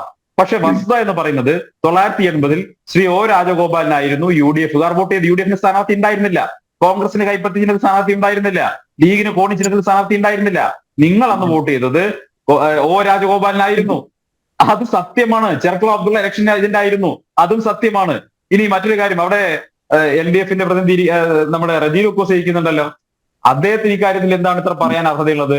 67-ൽ ബീഹാറിൽ സംയുക്ത വിധാൻചൽ മന്ത്രിസഭയുണ്ടാക്കിയപ്പോ ആ മന്ത്രിസഭയിൽ CPM കമ്മ്യൂണിസ്റ്റുകാരും പിന്നെ അന്നത്തെ ജനസംഘക്കാരും ഒരുമിച്ചിരുന്നിട്ടില്ലേ മന്ത്രിസഭ എന്ന് പറയുന്നത് ഏകകണ്ഠമായി, അവിടെ ഡിസന്റ് നോട്ട് എഴുതാൻ പറ്റില്ല. ഏകകണ്ഠേന തീരുമാനമെടുക്കുന്ന സ്ഥലമാണ് മന്ത്രിസഭ.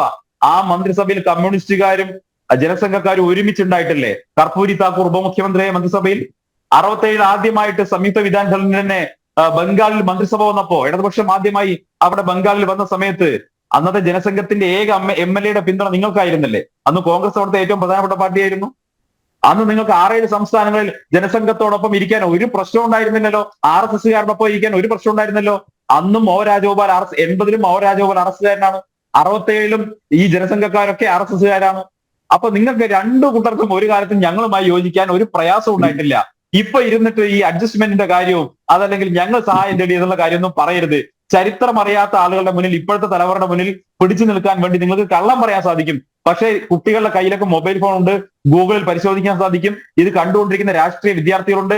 അവരൊരല്പം ചാറ്റ് GPT-യിലോ ഗൂഗിളിലോ പോയി സെർച്ച് ചെയ്ത് കഴിഞ്ഞാൽ ഞാൻ പറയുന്നതാണ് വസ്തുത എന്നവർക്ക് മനസ്സിലാകുമെന്ന ബോധ്യമെങ്കിലും ചർച്ചയിലേക്കുന്നവർക്ക് വേണം. ഒന്ന്.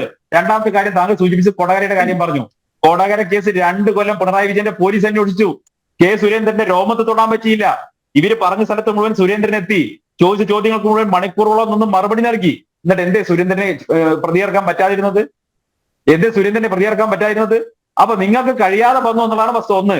2, ഞാൻ നേരത്തെ സൂചിപ്പിച്ച കാര്യം, പുനർജനിയുടെ കാര്യം ഞാൻ പറഞ്ഞു.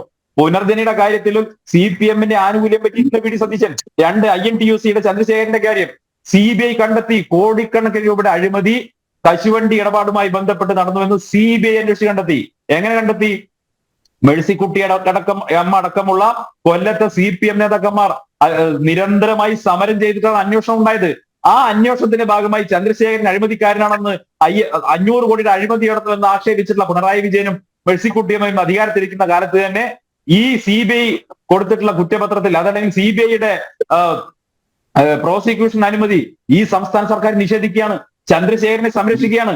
ഇപ്പോ ഹൈക്കോടതി 2-3 മാസം മുൻപാണ് പറഞ്ഞത് ഉടനടി തന്നെ അത് അന്വേഷിച്ച് അത് പിന്നെ പ്രോസിക്യൂഷൻ അനുമതി നൽകണം എന്ന് സംസ്ഥാന സർക്കാരിനോട് കോടതി ആവശ്യപ്പെട്ടിരിക്കുകയാണ്. എത്ര വർഷമായി നിങ്ങൾ ചന്ദ്രശേഖരനെ സംരക്ഷിക്കുന്നു? INTUC ചന്ദ്രശേഖരനെ സംരക്ഷിക്കുന്നു.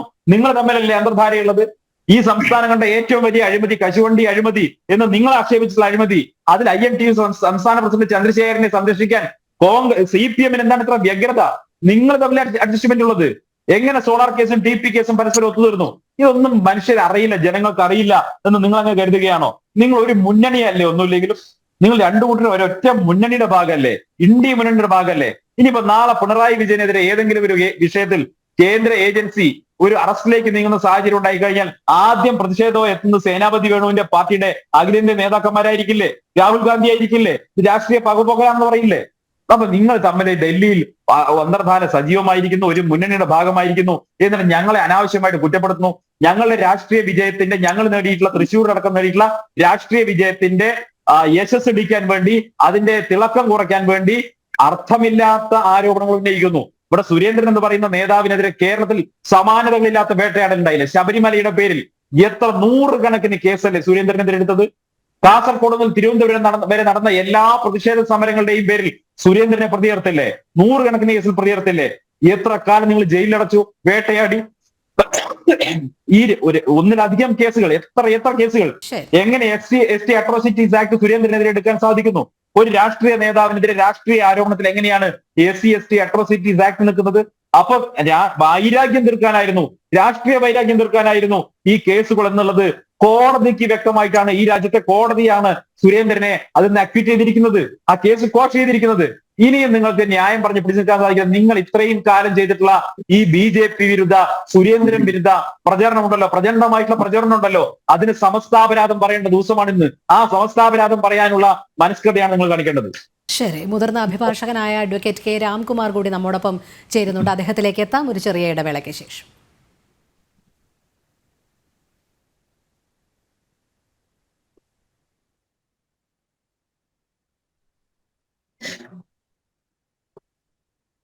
അതിഥിയിലേക്ക് വീണ്ടും പോവുകയാണ്. ശ്രീ K. രാംകുമാർ, മഞ്ചേശ്വരം തെരഞ്ഞെടുപ്പ് കോഴ കേസിൽ വിടുതൽ ഹർജി ഉൾപ്പെടെ സെഷൻസ് കോടതി അംഗീകരിച്ചു. പ്രതിഭാഗം ഉന്നയിച്ച വാദങ്ങളെല്ലാം ശരിയാണ് എന്നാണ് കോടതി നിരീക്ഷണം. എങ്ങനെയാണ് ഈ ആദ്യഘട്ടത്തിൽ കോടതി വിധിയെ താങ്കൾ കാണുന്നത്? അതോടൊപ്പം പരാതി നൽകിയ, കേസ് നൽകിയ LDF സ്ഥാനാർത്ഥിയായിരുന്ന VV രമേശൻ ഇത് തുടർന്നും അപ്പീൽ പോകും എന്നും അറിയിച്ചിട്ടുണ്ട്. ഇവിടെ വിചാരണ പോലും വേണ്ട എന്ന് പറഞ്ഞ് ഉത്തരവായിരിക്കുന്ന ഒരു കേസിൽ തുടർ നിയമ നടപടികളുടെ പ്രസക്തി കൂടി.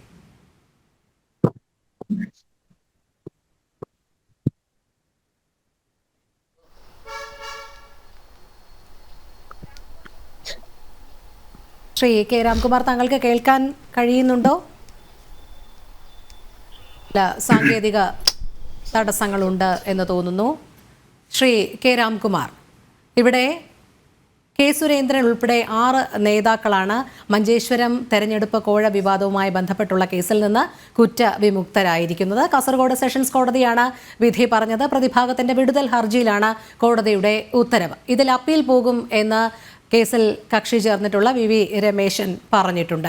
ഇതിൽ എന്താണ് ഇനി നിയമ നടപടികളുടെ പ്രസക്തി? അതോടൊപ്പം ഈ കോടതി വിധിയെ താങ്കൾ എങ്ങനെയാണ് കാണുന്നത്?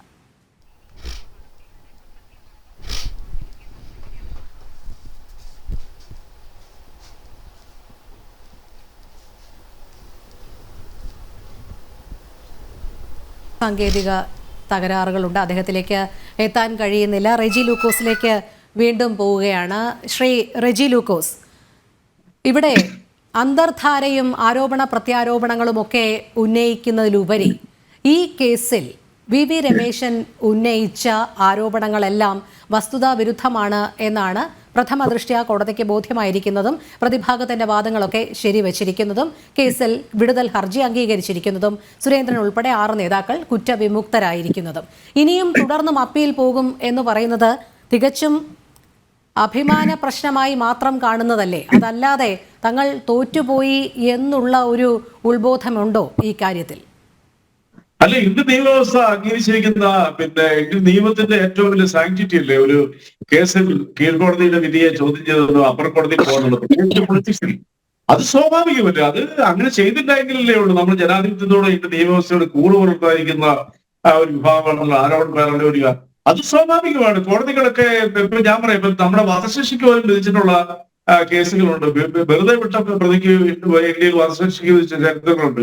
വധശിക്ഷയ്ക്ക് വിധിച്ചവരെ വെറുതെ വിട്ട ചരിത്രം ഈ രാജ്യത്തുണ്ട്. ജീവപര്യന്തമായിട്ട് വെട്ടിക്കുറിച്ച ചരിത്രങ്ങൾ നമ്മുടെ നാട്ടിലുണ്ട്. ഇപ്പൊ എന്നെയൊക്കെ ഇവിടെ ഇരിക്കുന്ന രണ്ട് മഹത് വ്യക്തികൾക്കറിയാം, വേണു സാറിനും രാംകുമാർ സാറൊക്കെ, അവരൊക്കെ നിയമപണ്ഡിതന്മാരാ. നമുക്ക് വളരെ വ്യക്തമായിട്ടുള്ള കാര്യമാണ്. അവിടെ ആ ചോദ്യത്തിന് യാതൊരു പ്രസക്തിയില്ല. ഞങ്ങൾ മേൽക്കോടതി പോകും, നഗ്നനേത്രങ്ങൾ കൊണ്ട് കണ്ട കാര്യങ്ങളില്ല, വസ്തുതകളില്ല. കോടതിക്ക് അത് ബോധ്യം വരാത്തതിന്റെ പേരിൽ നമ്മൾ ആ കോടതിക്ക് ബോധ്യം വരാത്തത് അവസാനത്തെ വാക്കാണെന്ന് പറയാൻ പറ്റുമോ? അപ്പൊ ഞങ്ങൾ മേൽക്കോടതി പോകുന്ന തർക്കമുള്ള കാര്യത്തിൽ, കാരണം ഒരു വിഴുപ്പറക്കലിന്റെ പരമ്പര തന്നെ ആ വിഷയവുമായി ബന്ധപ്പെട്ട് ഏതാണ്ട് ദിവസങ്ങളോളം ചാനൽ ചർച്ച, ഞാനൊക്കെ പങ്കെടുത്ത ആ ചർച്ചകളിൽ വരികയും ചെയ്തു. ഈ പറയുന്ന CK ജാനു, ഈ പ്രസന്ന എന്ന് പറയുന്ന വ്യക്തി, നേരത്തെ നമ്മുടെ കാസർഗോഡ് മഞ്ചേശ്വരത്തെ സ്ഥാനാർത്ഥിയൊക്കെ അതുമായിട്ട് ബന്ധപ്പെട്ട് പരസ്യ വെളിപ്പെടുത്തൽ നടന്ന കോടതിക്ക് അത് ബോധ്യം വരാത്തത് നിർഭാഗ്യകരമായി പോയി.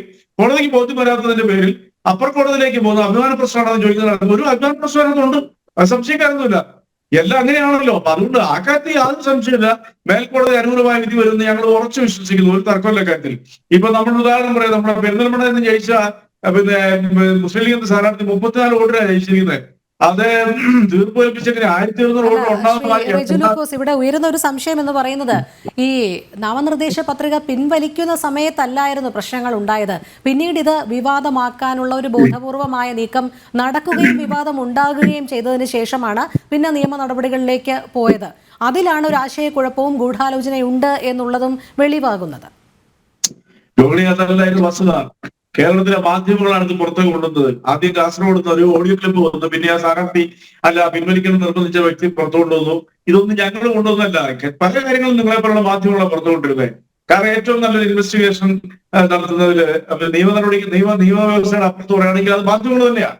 അങ്ങനെയൊക്കെ വെളി വന്നപ്പോഴത്തേക്ക് തീർച്ചയായിട്ടും കേരളത്തിന്റെ ചരിത്രം നോക്കുക, എത്രയോ വെളിപ്പെടുത്തലുകൾ വന്നിട്ടുണ്ട്. അല്ലാണ്ട് രാഷ്ട്രീയപരമായ ഒരു ചരിത്രത്തെ ഞങ്ങൾ ക്രിയേറ്റ് ചെയ്തതാണോ? അങ്ങനെയാണെന്നുണ്ടെങ്കിൽ ഈ CK ജാനു, ഈ പ്രസന്റയുടെ ഓഡിയോ ക്ലിപ്പിംഗ്സ് പരസ്യമായ മാധ്യമങ്ങളോട് പറയുന്നത് CPM പ്രേരിപ്പിച്ചിട്ടുണ്ട്. അവർ ഞങ്ങളുടെ മുന്നണി പോലും അത് ഇവരുടെ കളവേഷിയാണ്. CK ജാനു എന്ന് പറയുന്ന ബഹുമാനപ്പെട്ട ആദിവാസികളുടെ നേതാവായിട്ട് UN പോലും പ്രസംഗിച്ചിട്ടുള്ളവര്. അപ്പൊ അതൊക്കെ ചോദ്യമൊക്കെ വളരെ ബാലിശമായ ക്വസ്റ്റ്യൻസ്, ഒരു അർത്ഥമല്ല കാര്യം. നീ അന്തർധാരയെ കുറിച്ച് പറയുമ്പോൾ നേരത്തെ ഇവിടെ സന്ധ്യ വിജയ് ഒരു ആരോപണം 1977 നിങ്ങൾ എങ്ങനെയാണെന്ന് ചോദിച്ചു, 80 ഞാൻ ചോദിക്കട്ടെ. 1977 ആദരണീയനായ വാജ്പേയിയും പിന്നെ അതുപോലെ തന്നെ അദ്വാനിജിയും ഒക്കെ ഉൾപ്പെടുന്ന പ്രതിപക്ഷ നിര ഞങ്ങള് ഇന്ദിരാഗാന്ധിയുടെ അധികാര ദുർവിനിയോഗത്തിന് അടിയന്തരാവസ്ഥക്കെതിരെ ഞങ്ങളെല്ലാം ഒന്നിച്ചു. 67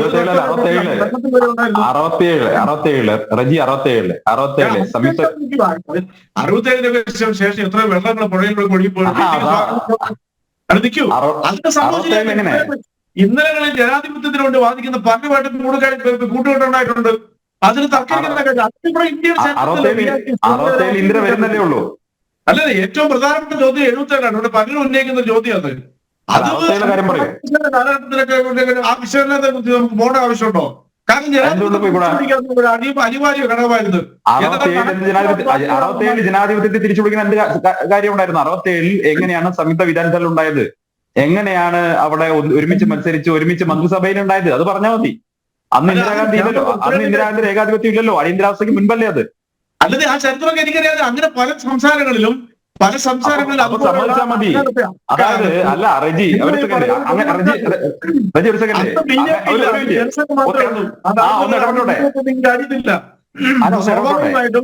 റജി ഒരു മിനിറ്റ് ഒന്നിടപെട്ടോട്ടെ. അന്ന് ജനസംഘമേ ഉള്ളൂ. ആ ജനസംഘത്തിലുള്ളതും അന്നും RSSകാരാണുള്ളത്. അന്നും ജനസംഘം എന്ന പാർട്ടിയുള്ളത് RSSകാരാണ്. വാജ്പേയിയും അദ്വാനിയും ഒക്കെ അന്നും ആ പാർട്ടിയിലുണ്ട്. അന്ന് നിങ്ങൾക്ക് RSSുമായിട്ടോ സംഘപരിവാർ, അന്ന് ജനസംഘ സംഘപരിവാർ സംഘടന തന്നെയാണ്.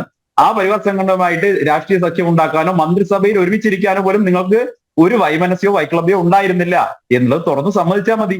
ഇപ്പൊ ഈ കാണിക്കുന്നത് മുഴുവൻ നിലവിലെ സാഹചര്യം ഒറ്റ സ്ട്രോങ് മറുപടി ഉള്ളൂ. ഈ രാജ്യത്തിൽ ആക്രമിക്കാനായിട്ട് ചുറ്റുവട്ടത്ത് ഏതെങ്കിലും ഒരുത്തം വന്നാൽ BJP ഭരിക്കുന്നതിന് ഞങ്ങൾ മാറി നിൽക്കും, ഞങ്ങൾ ഒപ്പം നിൽക്കും. ഈ രാജ്യത്തിന് ആ മറുപടി ഉള്ളൂ. അത് 77 നിങ്ങളൊക്കെ പതിവായിട്ട് 67 ഞാൻ കേട്ട് കഴിഞ്ഞു. ഞാനെന്തെങ്കിലും മറുപടി പറഞ്ഞു കഴിഞ്ഞു. അപ്പൊ നൂറ്റാണ്ട് മുമ്പുള്ള കാലഘട്ടങ്ങളിൽ ജനാധിപത്യപരമായതിനുള്ള നിങ്ങളെ ഈ ജനസംഘം എന്ന് പറഞ്ഞ പാർട്ടി, ഞാൻ പറയട്ടെ, RSSന്റെ നേതൃത്വവും ഈ വാജ്പേയിയും അദ്വാനിയും അതുപോലെ തന്നെ ഇടതുപക്ഷത്തിന്റെ ആളുകളും ബഹുമാനപ്പെട്ട മൊറാർജി ദേശായി ഉൾപ്പെടെയുള്ള ആളുകളെല്ലാം കൂടി ചേർന്നുകൊണ്ട് അന്ന് വൈരുദ്ധ്യങ്ങളുടെ ഒരു ആകത്തുകയാണെന്ന് ആക്ഷേപിച്ചിട്ടുണ്ടെന്ന് കോൺഗ്രസ്സുകാരുടെ. അന്ന് മാധ്യമ സ്വാതന്ത്ര്യമില്ല. കൂടി ചേർന്ന് എന്തുകൊണ്ടാ ഈ രാജ്യത്തെ ജനാധിപത്യം തിരിച്ചുവിടാൻ വേണ്ടി ഞങ്ങൾ ചോദിച്ചു. അതിലൊന്നും തർക്കമില്ല. രാജ്യത്ത് തെറ്റിരിക്കുന്നത് അതിനുശേഷമല്ലേ സംഭവിച്ചിട്ടുണ്ടോ? അവിടെ വർഗീയ ശക്തിയും വർഗീയ BJP പുറത്തെടുത്തപ്പോൾ ഞങ്ങൾ നരശികാന്ത് എതിർത്തു. ഈ രാജ്യം മുഴുവൻ നിങ്ങൾക്ക് നിങ്ങൾ വടകര ലോക്സഭാ സീറ്റിൽ സൈമൾട്ടേനിയസ് ആയിട്ട് നടന്ന ബേപ്പൂർ നിയമസഭാ സീറ്റിൽ ഈ BJP നിങ്ങൾ കോൺഗ്രസോട് ഒന്നിച്ച് കോലിബിയെ ആയിട്ട് മത്സരിച്ചില്ലേ? രക്തസിംഗിന്റെയും നമ്മുടെ ഡോക്ടർ മാധവൻകുട്ടിയുടെ സ്ഥാനാർത്ഥിത്വത്തിൽ നിങ്ങൾ മത്സരിച്ചില്ലേ? ഞങ്ങൾ അങ്ങനെ എന്തെങ്കിലും കാര്യങ്ങൾ ചെയ്തിട്ടുണ്ടോ? നിങ്ങൾ പറയും. അവിടെ രണ്ടുപേർ ശബ്ദം നിങ്ങളെ തോപ്പിച്ച് കൈക്കെത്തുന്നില്ലേ? അപ്പൊ അവിടെ ജനാധിപത്യത്തിൽ 10-25 വർഷങ്ങൾക്ക് മുമ്പ് ഞങ്ങളെല്ലാം ഒന്നിച്ച് കൈതെന്നു പറഞ്ഞ ഒരു ആരോപണം ഈ ആധുനിക സോഷ്യൽ മീഡിയയുടെ യുഗത്തിൽ, അന്ന് സോഷ്യൽ മീഡിയയിലെ മാധ്യമങ്ങളും കുറവായിരുന്നു. ഈ വീണ്ടും ഈ ആരോപണം പറയുന്നത് നിങ്ങളുടെ ബലഹീനതയാണ്. നിങ്ങൾക്ക് ഈ കാലഘട്ടത്തിനനുസരിച്ച് മറുപടി പറയാൻ ഇല്ലാത്തതുകൊണ്ട് മാത്രം പറയുന്ന ഒരു തർക്കം. അതുകൊണ്ടാണ് ഞാൻ നേരത്തെ പറഞ്ഞത് സന്ദീപ് വിജയെ പോലുള്ള വളരെ രാഷ്ട്രീയ അവബോധമുള്ള BJPയുടെ നേതാക്കളിലൊരാളെ സന്ദീപ്, ഞാൻ നിങ്ങളെ അക്കാര്യത്തിൽ വിശേഷിപ്പിക്കുന്ന മനഃപൂർവ്വം കഴിവുള്ള ആളാണ്. അത് നമ്മൾ വളരെ പറഞ്ഞിട്ടുണ്ട്. നിങ്ങളെ പോലൊരാള് ഞാനും സേനാപതി വേണു ഇവിടെ ഉയർത്തിയ ഒരു വിഷയത്തിൽ മറുപടി പറഞ്ഞില്ല. എന്താ അറിയോ? വളരെ സ്ട്രോങ് ആയ ഒരു ചോദ്യം. നിങ്ങളുടെ കുത്തകപ്പാട്ടം പോലെ കൈവച്ചിരുന്ന ഹരിയാന നിങ്ങളുടെ കയ്യിൽ നിന്ന് പോകുന്നത് എക്സിറ്റ് പോളിൽ പുറത്തു വന്നിരിക്കുന്നത് ഞങ്ങളെ സപ്പോർട്ട് ചെയ്യുന്ന പാർട്ടിയല്ല.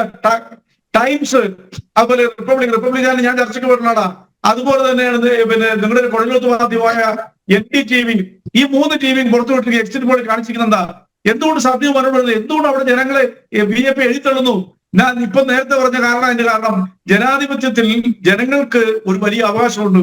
അതിനെ ചോദ്യം ചെയ്തിട്ടുണ്ടെങ്കിൽ അതിന് RSS അല്ല BJP അല്ല ആരാണെങ്കിലും ആ ചോദ്യം ചെയ്യുന്ന പാർട്ടിക്കെതിരായിട്ട് ജനങ്ങൾ നിൽക്കും. അതിന്റെ ഏറ്റവും നിലവല്ലേ? ഞാനും വേണു സാർ ഉന്നയിച്ചു. എന്തുകൊണ്ട് സന്ധ്യ മറുപടി പറയുന്നില്ല?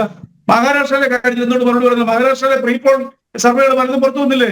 സന്ധ്യന് മറുപടി പറയാനുണ്ട്. കേരളം എന്നുള്ളൊരു തുരുത്തിരിന്ന് മാത്രങ്ങൾ ബാധിച്ചാൽ മതിയോ? ഈ രാജ്യം ഭരിക്കുകയാണ്. പ്രിയങ്കരായ ഇന്ത്യയുടെ പ്രധാനമന്ത്രി തെരഞ്ഞെടുപ്പിന് മുമ്പ് പറഞ്ഞ വാദഗതികൾ എന്തൊക്കെയായിരുന്നു? ഏത് തെരഞ്ഞെടുപ്പ്? ലോക്സഭാ തെരഞ്ഞെടുപ്പിന് മുമ്പ്. ഞാൻ അതിലേക്കൊന്നും പോകുന്നില്ല ഇപ്പൊ, കാരണം പറഞ്ഞ ഈ ചർച്ച പൂർത്തീകരിക്കുന്നില്ല. അതൊക്കെ എനിക്കും വേണം. സന്ദീപിന് പറയാ കാര്യങ്ങള്. എന്നിട്ട് എവിടെ നിങ്ങളെ ഇന്ത്യയിലെ ജനാധിപത്യത്തിൽ നിങ്ങൾ സീറ്റ് കിട്ടി? സമാധാന രാഷ്ട്രീയം പറഞ്ഞതിന് മുമ്പ് 100 വർഷങ്ങൾക്ക് മുമ്പത്തെ രാഷ്ട്രീയത്തിലും പറഞ്ഞാണോ ഒരു ഡിബേറ്റിൽ പിടിച്ചിരിക്കാൻ സന്ദീപ് പറഞ്ഞു. സാങ്കേതിക തടസ്സം കാരണം താങ്കളിലേക്ക് എത്താൻ അല്പം കാലതാമസം എടുത്തു, ക്ഷമിക്കുക ദയവായി. ഈ കോടതി വിധി എങ്ങനെയാണ് താങ്കൾ കാണുന്നത്?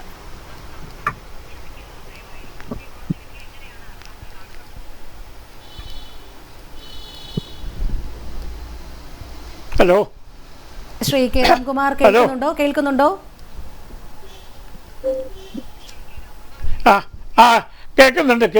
നിങ്ങളുടെ സാങ്കേതിക തകരാറുണ്ടാവുകൊണ്ട് മുഴുവൻ ചർച്ച എനിക്ക് കേൾക്കാൻ പറ്റിയില്ല.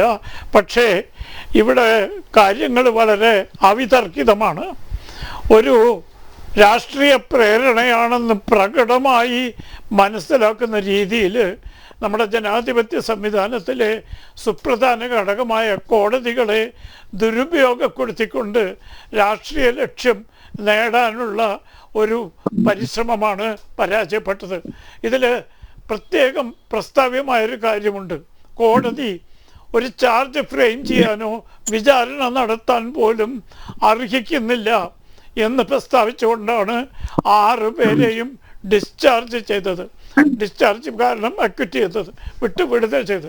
അപ്പോൾ അതിനർത്ഥം ഈ ആരോപണം പ്രഥമദൃഷ്ട്യ ഒരു വിചാരണ പോലും അർഹിക്കുന്നില്ല എന്ന നിലപാടാണ് കോടതി എടുത്തത്.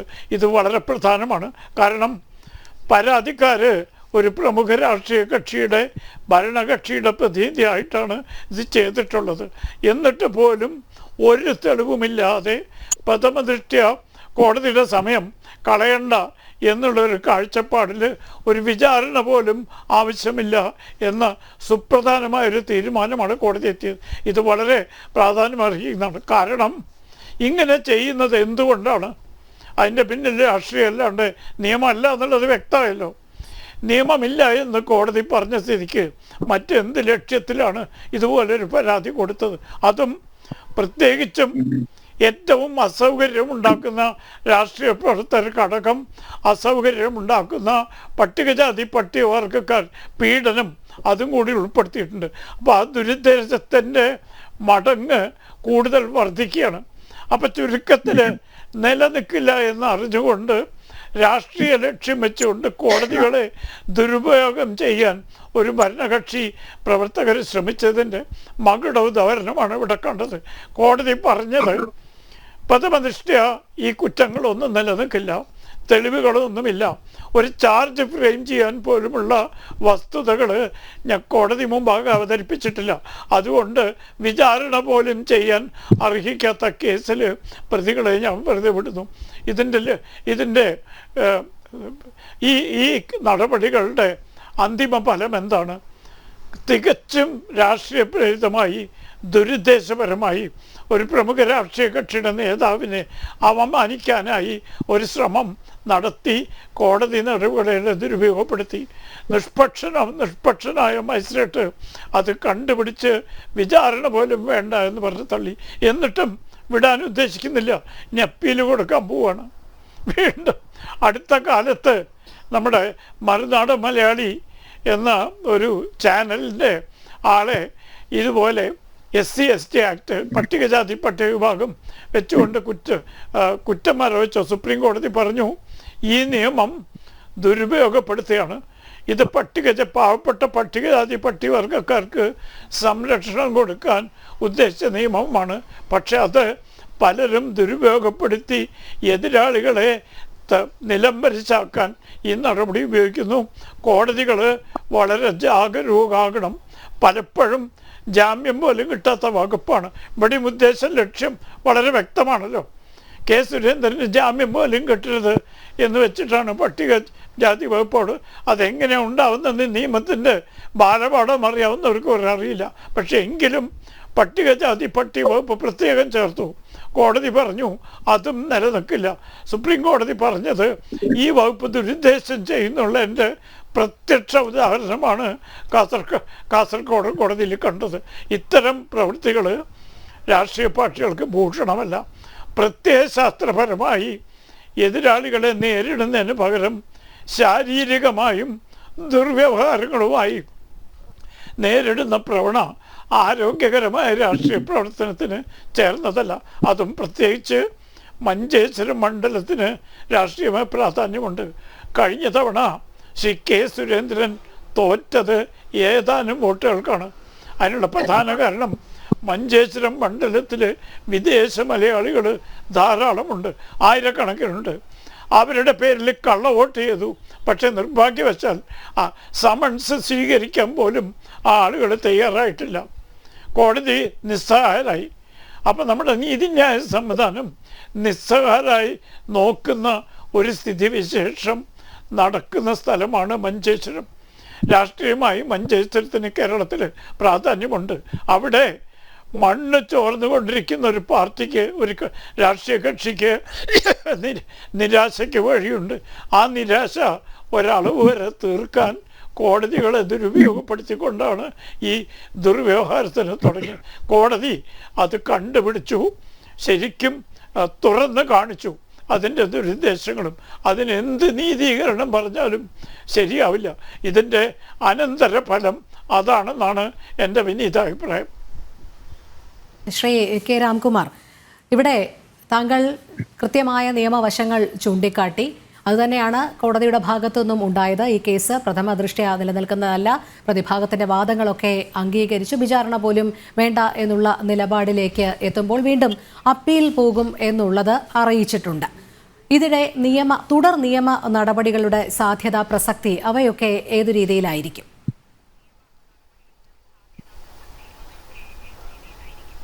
വളരെ വളരെ പരിമിതമായ അധികാരമേ ഈ ഡിസ്ചാർജ് ചെയ്ത കൽപ്പനകളുടെ പേരിൽ മേൽക്കോടതികൾ സ്വീകരിക്കാറുള്ളൂ. കാരണം ഡിസ്ചാർജ് ചെയ്യുക എന്നത് അസാധാരണമായ നടപടിയാണ്. ഒരു കേസ് പോലീസോ അല്ലെങ്കിൽ സ്വകാര്യ വ്യക്തിയോ കോടതിയുടെ മുമ്പാകെ കൊണ്ടുവന്നാൽ കോടതി അത് പരിശോധിച്ച് പ്രഥമദൃഷ്ട കേസ് ഉണ്ടെങ്കിൽ പ്രതികൾക്ക് സമൻസ് അല്ലെങ്കിൽ വാറൻ്റ് അയക്കും. ആ വാറൻ്റ് അയച്ച് വന്നു കഴിഞ്ഞാൽ കേസിൻ്റെ വസ്തുതകൾ പരിശോധിച്ച് വിചാരണ ചെയ്യപ്പെടേണ്ടതാണെങ്കിൽ വിചാരണ നടപടികൾ ആരംഭിക്കും. വിചാരണ ചെയ്യാൻ പോലും അർഹിക്കാത്തതാണെങ്കിലാണ് ഇന്ന് ഈ കോടതി ചെയ്ത പോലെ ഡിസ്ചാർജ് ചെയ്യുന്നത്. അപ്പോൾ ഡിസ്ചാർജ് ചെയ്യുന്നതിൻ്റെ മാനദണ്ഡങ്ങൾ നമ്മുടെ സുപ്രീം കോടതി ഒരുപാട് വിധികളിലൂടെ കീഴ്ക്കോടതികളെ ബോധ്യപ്പെടുത്തിയിട്ടുണ്ട്. അത് പിന്തുടർന്നുകൊണ്ടാണ് മജിസ്ട്രേറ്റ് ഈ അത്യപൂർവമായ നടപടി വിചാരണ പോലും വേണ്ടാണ്ട് ഡിസ്ചാർജ് ചെയ്യുന്നത്. അത്രത്തോളം തെറ്റുകളോ നിയമരാഹിത്യമോ നിയമപരമായ പാളിച്ചകളോ ചൂണ്ടിക്കാണിക്കാനില്ലെങ്കിൽ ഒരു അപ്പീൽ കോടതിയിൽ പോയാലും മറിച്ചൊരു വിധി ഈ കാര്യത്തിൽ ഉണ്ടാകും എന്ന് ഞാൻ പ്രതീക്ഷിക്കുന്നില്ല. പ്രത്യേകിച്ചും ഏറ്റവും അസൗകര്യം പ്രതികൾക്കുണ്ടാകണം എന്ന ദുരുദ്ദേശത്തോടു കൂടി പട്ടികജാതി പട്ടിക പീഡന നിയമം ഒരിക്കൽ പോലും അടുത്തുകൂടെ പോലും പോകാത്ത കേസിൽ അതുപോലും ചാർജ് ചെയ്ത സ്ഥിതിക്ക് മേൽക്കോടതി ഈ കാര്യത്തിൽ ഇടപെടുമെന്ന് പ്രതീക്ഷിക്കാൻ നിയമത്തിൻ്റെ കാഴ്ചപ്പാടിൽ സാധ്യതകൾ വളരെ കുറവാണ്. അതെ, ശ്രീ സേനാപതി വേണു, ഇവിടെ കോൺഗ്രസ് ഒരു കക്ഷിയല്ല എന്ന് വാദിക്കുമ്പോഴും തങ്ങൾ തുടർച്ചയായി വിജയം വരിക്കുന്ന മണ്ഡലമാണ് എന്നുള്ള അവകാശവാദമൊക്കെ ഉന്നയിക്കുമ്പോഴും BJPയുടെ വളർച്ച കെ സുരേന്ദ്രൻ്റെ സ്വാധീനമൊന്നും തള്ളിക്കളയാൻ സാധിക്കുന്നതല്ല. കാരണം പടിപടിയായി ഉയരുന്ന വോട്ട് ശതമാന കണക്കുകൾ അത് സൂചിപ്പിക്കുന്നതാണ്. എന്തായാലും 3.5 വർഷം ഈ മഞ്ചേശ്വരം തെരഞ്ഞെടുപ്പ് കോഴയുമായി CPMന് പോകാൻ സാധിച്ചു. ഗൂഢാലോചന പാളുന്ന കാഴ്ചയും പ്രാഥമിക ദൃഷ്ട്യാ നമുക്ക് താൽക്കാലികമായി കാണാൻ കഴിഞ്ഞു. അവർ അപ്പീൽ പോകുമെന്നൊക്കെയുള്ള വാദങ്ങൾ ഉന്നയിക്കുന്നുണ്ട്. പക്ഷേ ആദ്യഘട്ടം പരാജയപ്പെട്ടു എന്ന് തന്നെയല്ലേ പറയേണ്ടിയിരിക്കുന്നത്? ഞാൻ പരിണിതപ്രജ്ഞനായ ഏറ്റവും മുതിർന്ന അഭിഭാഷകൻ ശ്രീ രാംകുമാർ സാറിന്റെ വാക്കുകൾ ഞാനത് കേട്ടുകൊണ്ടിരിക്കുകയായിരുന്നു. പക്ഷേ സത്യത്തിൽ എനിക്കതിൽ നിരാശയാണ് തോന്നി. മറ്റൊന്നുമല്ല, അദ്ദേഹം എഴുതിയൊരു പുസ്തകം തോൽവികൾ മാത്രം തരുന്ന കോടതി എന്ന് പറയുന്ന അദ്ദേഹത്തിന്റെ ഒരു പുസ്തകം ഞാനിത് ഇന്നലെയാണ് വായിച്ചത്. രാവിലെ വായിക്കാനെടുത്തു. ഞാനത് പൂർണ്ണമായി വായിച്ചതിന് ശേഷമാണ് ഞാൻ ആ പുസ്തകം നിർത്തിയത്. ഞാൻ എന്തുകൊണ്ടാണ് ആ പുസ്തകത്തെ ഇവിടെ പരാമർശിക്കാൻ കാര്യം എന്ന് ചോദിച്ചാൽ, അദ്ദേഹം അതിനകത്ത് വലിയ ഒരു ഒരു ധാർമ്മികതയുടെ അല്ലെങ്കിൽ ഒരു വലിയ മൂല്യങ്ങൾ ആ പുസ്തകത്തിൽ അദ്ദേഹം എഴുതിയിട്ടുണ്ട്. പക്ഷെ ഇപ്പൊ അദ്ദേഹം പറഞ്ഞത് അതിന് ഘടകവിരുദ്ധമായ കാര്യമാണ്. ഇപ്പൊ അദ്ദേഹം പറഞ്ഞത് കേവലം കോടതിയിലെ വാദഗതികളെ കുറിച്ച് മാത്രമാണ്. ഞാൻ ബഹുമാന്യായ രാംകുമാർ സാറിനോട് ചോദിക്കുന്നു, സാർ, ഇതിനകത്ത് സുന്ദര എന്ന് പറയുന്ന ഒരാൾക്ക് കോഴ കൊടുത്തിട്ടില്ലേ? ഇല്ല എന്നാണോ അങ്ങ് വിശ്വസിക്കുന്നത്? തെളിവ് ചിലപ്പോൾ ഉണ്ടായിട്ടില്ല. 2 ലക്ഷം രൂപ തനിക്ക് കിട്ടിയെന്നും തനിക്ക് ആ പണം നൽകിയത് ഇന്നയാളാണെന്നും അദ്ദേഹം വളരെ സ്പെസിഫിക് ആയിട്ട് പറയുന്നു. അദ്ദേഹത്തിന് ഒരു ടച്ച് ഫോൺ, പുതിയ മൊബൈൽ ഫോൺ, ഏതായത് 25,000 30,000 രൂപ വിലയുള്ള ഫോണ് അത് തന്നത് ഇന്നയാളാണെന്നും. അപ്പോൾ അതിനകത്ത് ഒന്നുകിൽ കൊയർഷൻ, ഭീഷണിയുടെ സ്വരത്തിലായിരിക്കാം. പൈസ തന്നു, നീ സ്ഥാനാർത്ഥിത്വം പിൻവലിക്കുക. അതല്ല എങ്കിൽ സമ്മർദ്ദം. അതല്ല എങ്കിൽ പണം കൊടുത്ത ഒരാളെ ആ സ്ഥാനാർത്ഥിത്വത്തിൽ നിന്ന് പിൻവലിക്കുക, അല്ലെങ്കിൽ പാരിതോഷികം കൊടുത്തു. ഞാൻ ബഹുമാന്യായ രാംകുമാർ സാറിനോട് ചോദിക്കുന്നു, സാർ, ആ ഒരു SC/ST അട്രോസിറ്റീസ് ആക്ട് ഒക്കെ വിടുക. അതിപ്പോ നമ്മൾ നിയമകോടതിയിൽ പ്രാക്ടീസ് ചെയ്യുന്ന അങ്ങേക്കും അറിയാം, എനിക്കും അറിയാം, അതൊന്നും അതിനകത്ത് നിൽക്കുന്നതല്ല. പക്ഷെ അതിനപ്പുറമായി നിൽക്കുന്ന ചില ഒഫൻസുകൾ ഉണ്ടല്ലോ.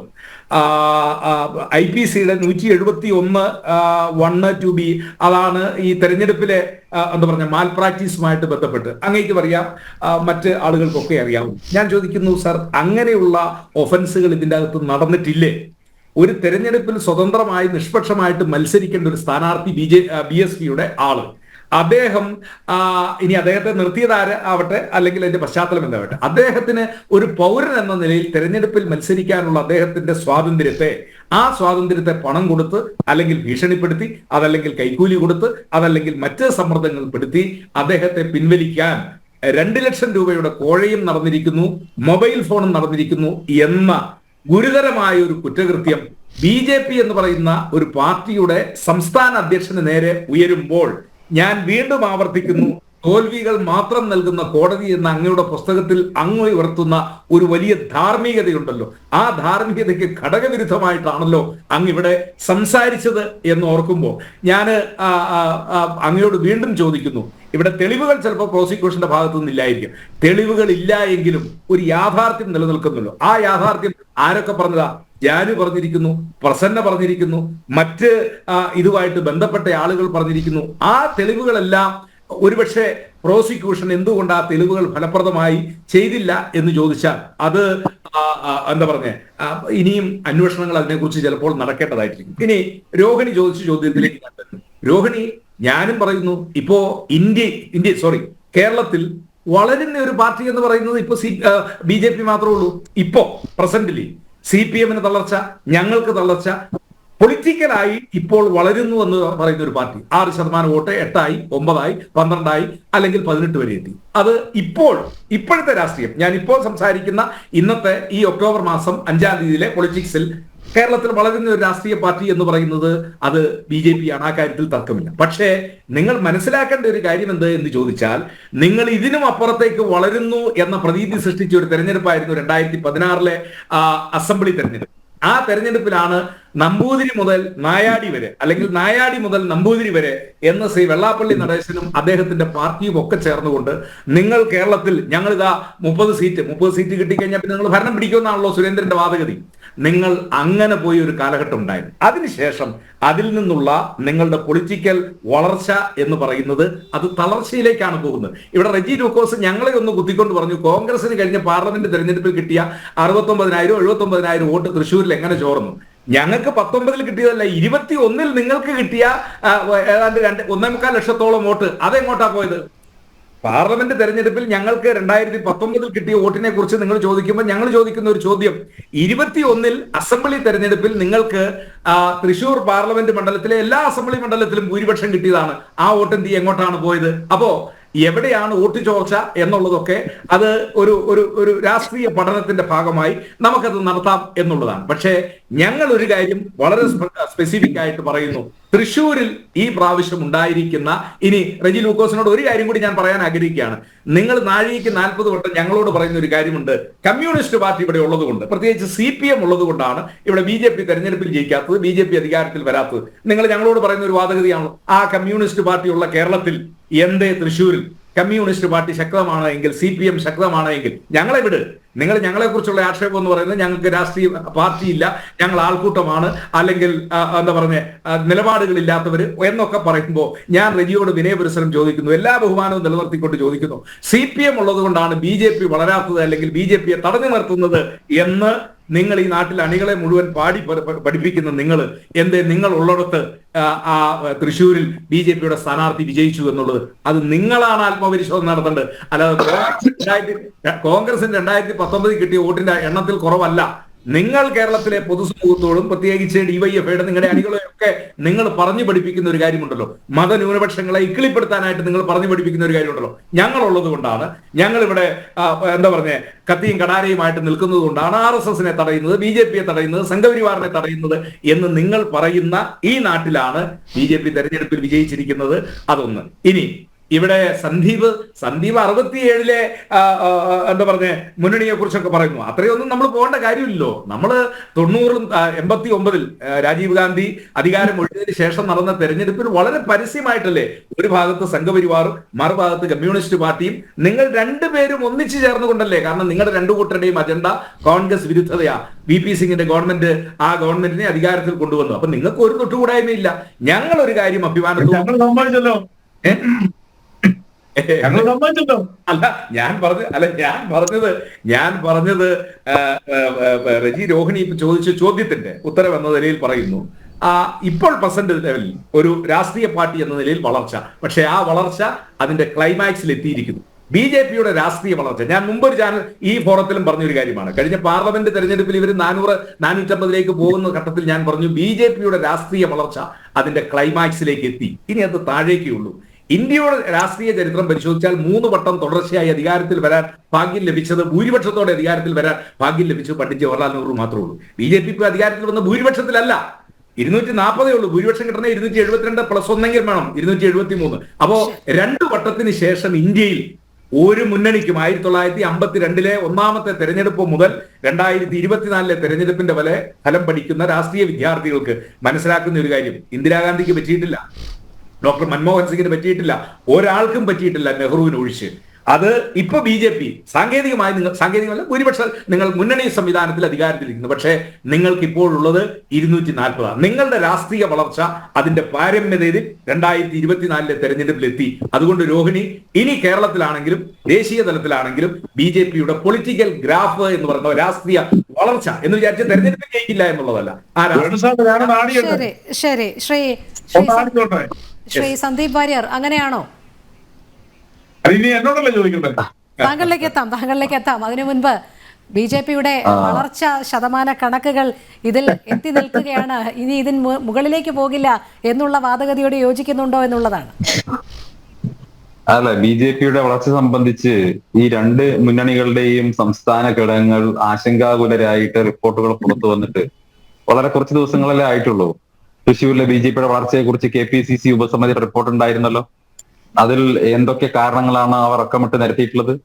റിപ്പോർട്ട് കണ്ടിട്ടുള്ളൂ. KPCC പ്രസിഡന്റ്, പ്രതിപക്ഷ നേതാവ്, വേറെ ആരും കണ്ടിട്ടില്ല. കോൺഗ്രസിൽ ഒരു റിപ്പോർട്ട് പുറത്തു പോകാൻ രണ്ടുപേര് കണ്ടാൽ മതിയല്ലോ, മൂന്നാമത്തെ കാണേണ്ട കാര്യമില്ലല്ലോ, മാധ്യമങ്ങളും കിട്ടുമല്ലോ, സ്വാഭാവികം മാത്രമല്ലേ.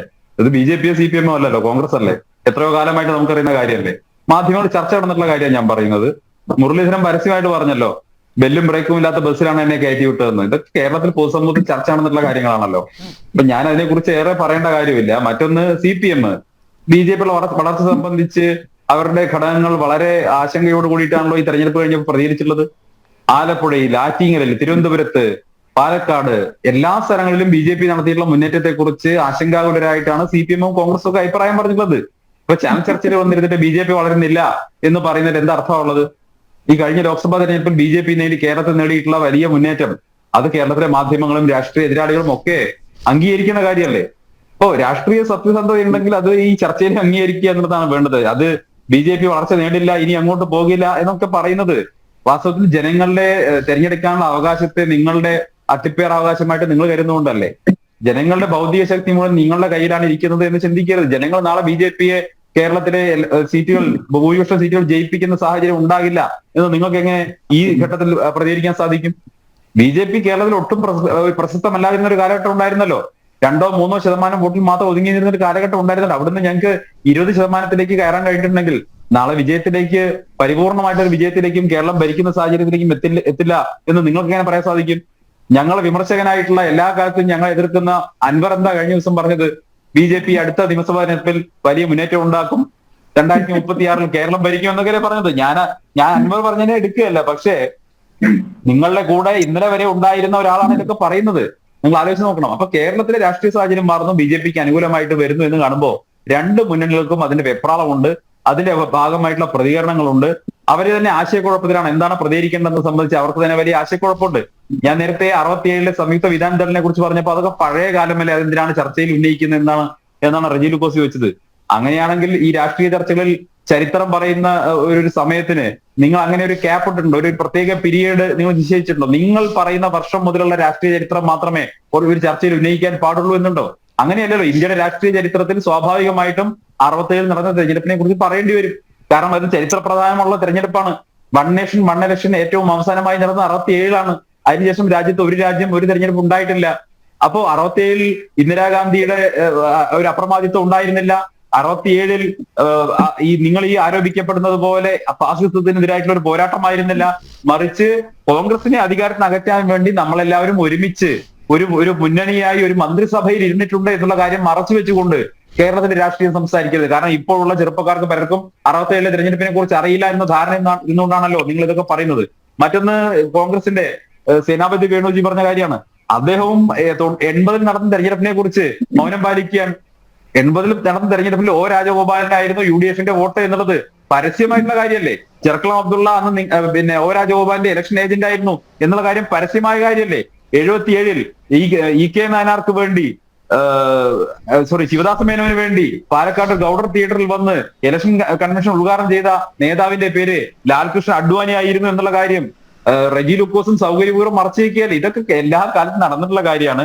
BJP മുന്നോട്ട് പോകുക തന്നെയാണ്. ഇപ്പൊ ഹരിയാനയിലെ അതല്ലെങ്കിൽ കശ്മീരിലെയൊക്കെ ഈ തെരഞ്ഞെടുപ്പുമായി ബന്ധപ്പെട്ട ചില കാര്യങ്ങൾ പുറത്തു വരുന്ന സമയത്ത്, എക്സിറ്റ് പോൾ പുറത്തു വരുന്ന സമയത്ത് നിങ്ങൾ ഇങ്ങനെ ആഹ്ലാദം പ്രകടിപ്പിക്കേണ്ട കാര്യമൊന്നുമില്ല. കാരണം BJP എന്ന് പറയുന്ന രാഷ്ട്രീയ പാർട്ടി ജയിച്ചും തോറ്റും നിരന്തരമായി ജനാധിപത്യ പ്രക്രിയയിൽ ഇടപെട്ടാണ് ഇന്ത്യയിൽ കോൺഗ്രസിന് ഒരു ബദലുണ്ടാക്കിയെടുത്തത്.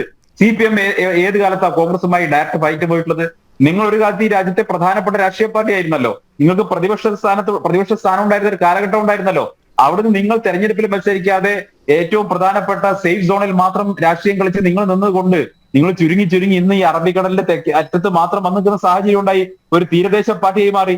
ഞങ്ങളുടെ ഏറ്റവും ഡിഫിക്കൽട്ട് ആയിട്ടുള്ള ടെറൈനുകളിൽ ഏറ്റവും ബുദ്ധിമുട്ടേറിയ ഭൂമികയിൽ നിന്ന് രാഷ്ട്രീയം നടത്തി അവിടെ തെരഞ്ഞെടുപ്പിൽ മത്സരിച്ച് നിരന്തരം തോറ്റ് ആ തോൽവിക്കൊടുവിൽ ജയം നേടിയാണ് ഞങ്ങൾ ഈ രാജ്യത്തെ പ്രധാനപ്പെട്ട രാഷ്ട്രീയ പാർട്ടിയായി മാറിയത്. അതുകൊണ്ട് ഒരു തെരഞ്ഞെടുപ്പിലെ ജയമോ തോൽവിയോ ഞങ്ങളെ സംബന്ധിച്ചിടത്തോളം അതൊരു പ്രധാനപ്പെട്ട കാര്യമേ അല്ല. ഞങ്ങളുടേതൊരു ജനാധിപത്യ പ്രക്രിയ നിരന്തരമായി ഇടപെടുന്ന രാഷ്ട്രീയമാണ്. ആ രാഷ്ട്രീയ പ്രവർത്തനമായി ഞങ്ങൾ മുന്നോട്ട് പോകും. ആ രാഷ്ട്രീയ പ്രവർത്തനമായി മുന്നോട്ട് പോകുന്നുണ്ടെങ്കിൽ തെരഞ്ഞെടുപ്പിൽ ജയവും പരാജയവും ഉണ്ടാവും. അത് ഞങ്ങൾ എവിടെയും തളർത്തിയില്ല. കാരണം അങ്ങനെ ഏതെങ്കിലും തരത്തിലൊരു പരാജയങ്ങളെ ഞങ്ങളെ തളർത്തിയിട്ടുണ്ടെങ്കിൽ ഞങ്ങൾ ഈ രാജ്യത്ത് അവശേഷിക്കുമായിരുന്നില്ല. CPM-നെ പോലെ ഇല്ലാതാകുന്ന സാഹചര്യം ഉണ്ടാവുമായിരുന്നു. CPM ഇന്ന് സമ്പൂർണ്ണമായി തകർന്ന എന്തുകൊണ്ടാ? ബംഗാളിൽ നിങ്ങൾ 2 വട്ടം തോറ്റപ്പോഴേക്കും നിങ്ങൾ ബംഗാളിൽ ഇപ്പൊ വോട്ട് എത്രയാണ് അവിടെ ഉള്ളത്? 0 സീറ്റാണ് അവിടെ ഉള്ളത്. ഒരു കാലത്ത് നിങ്ങൾ 230 സീറ്റുമായി ഭരിച്ച ബംഗാളിൽ ഇന്ന് നിങ്ങൾ 0-ൽ നിൽക്കുന്നു. ത്രിപുരയിൽ നിങ്ങൾ വട്ടപൂജ്യമാണ്. അങ്ങനെ 30 വർഷവും 35 വർഷവും ഭരിച്ച സ്ഥലങ്ങളിൽ വട്ടപൂജ്യമായി മാറിയ CPM ഞങ്ങളെ നോക്കിയിട്ട് അയ്യോ നിങ്ങൾ തോറ്റല്ലോ അല്ലെങ്കിൽ നിങ്ങൾ തോൽക്കാൻ പോവുകയാണല്ലോ ഒന്നും പറയണ്ട. ഞങ്ങൾക്ക് ജനങ്ങളിൽ നല്ല വിശ്വാസമുണ്ട്. ഈ പറയുന്ന ഹരിയാനയിലും കശ്മീരിലും ഒക്കെ മുന്നേറാൻ സാധിക്കും എന്നുള്ള പ്രതീക്ഷ തന്നെയാണ് ഇപ്പോൾ ഞങ്ങൾക്കുള്ളത്.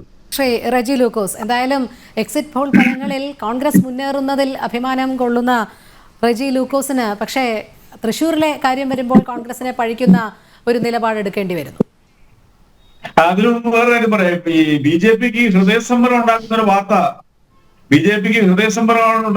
ദേശീയ തലത്തിലുണ്ട്. അത് കേരളത്തിലെ ചില മാധ്യമങ്ങൾ റിപ്പോർട്ട് ചെയ്തിട്ടുണ്ട്. അറിയോ, ബീഹാർ മുഖ്യമന്ത്രി നിതീഷ് കുമാറിന്റെ മന്ത്രിസഭയിൽ മുതിർന്ന മന്ത്രി ഇന്നലെ BJPക്ക് ഈ പറഞ്ഞ രാഷ്ട്രീയ ഉണ്ടാക്കുന്ന ഒരു വാർത്ത ഒരു വസ്തുത പുറത്തുവിട്ടിട്ടുണ്ട്. അതായത് നിതീഷ് കുമാർ പ്രതിപക്ഷത്തിന്റെ പിന്തുണയോടുകൂടി ഇന്ത്യയുടെ പ്രധാനമന്ത്രിയാകുമെന്ന് പറഞ്ഞു. ഈ നിമിഷം വരെ നിതീഷ് കുമാർ തള്ളി പറഞ്ഞിട്ടില്ല. ഈ പ്രസ്താവന പുറപ്പെടുവിച്ചിട്ടുണ്ട്. മന്ത്രി പരസ്യമായിട്ട് പറഞ്ഞത് പിന്തുണച്ചിട്ടില്ല. അത് നിങ്ങൾ ആലോചിക്കണം. അതായത് ഈ വള്ളം മുങ്ങിക്കൊണ്ടിരിക്കുക. പ്രത്യേകിച്ച് മിസൈൽ ആക്രമണത്തിന് ആവശ്യമില്ല.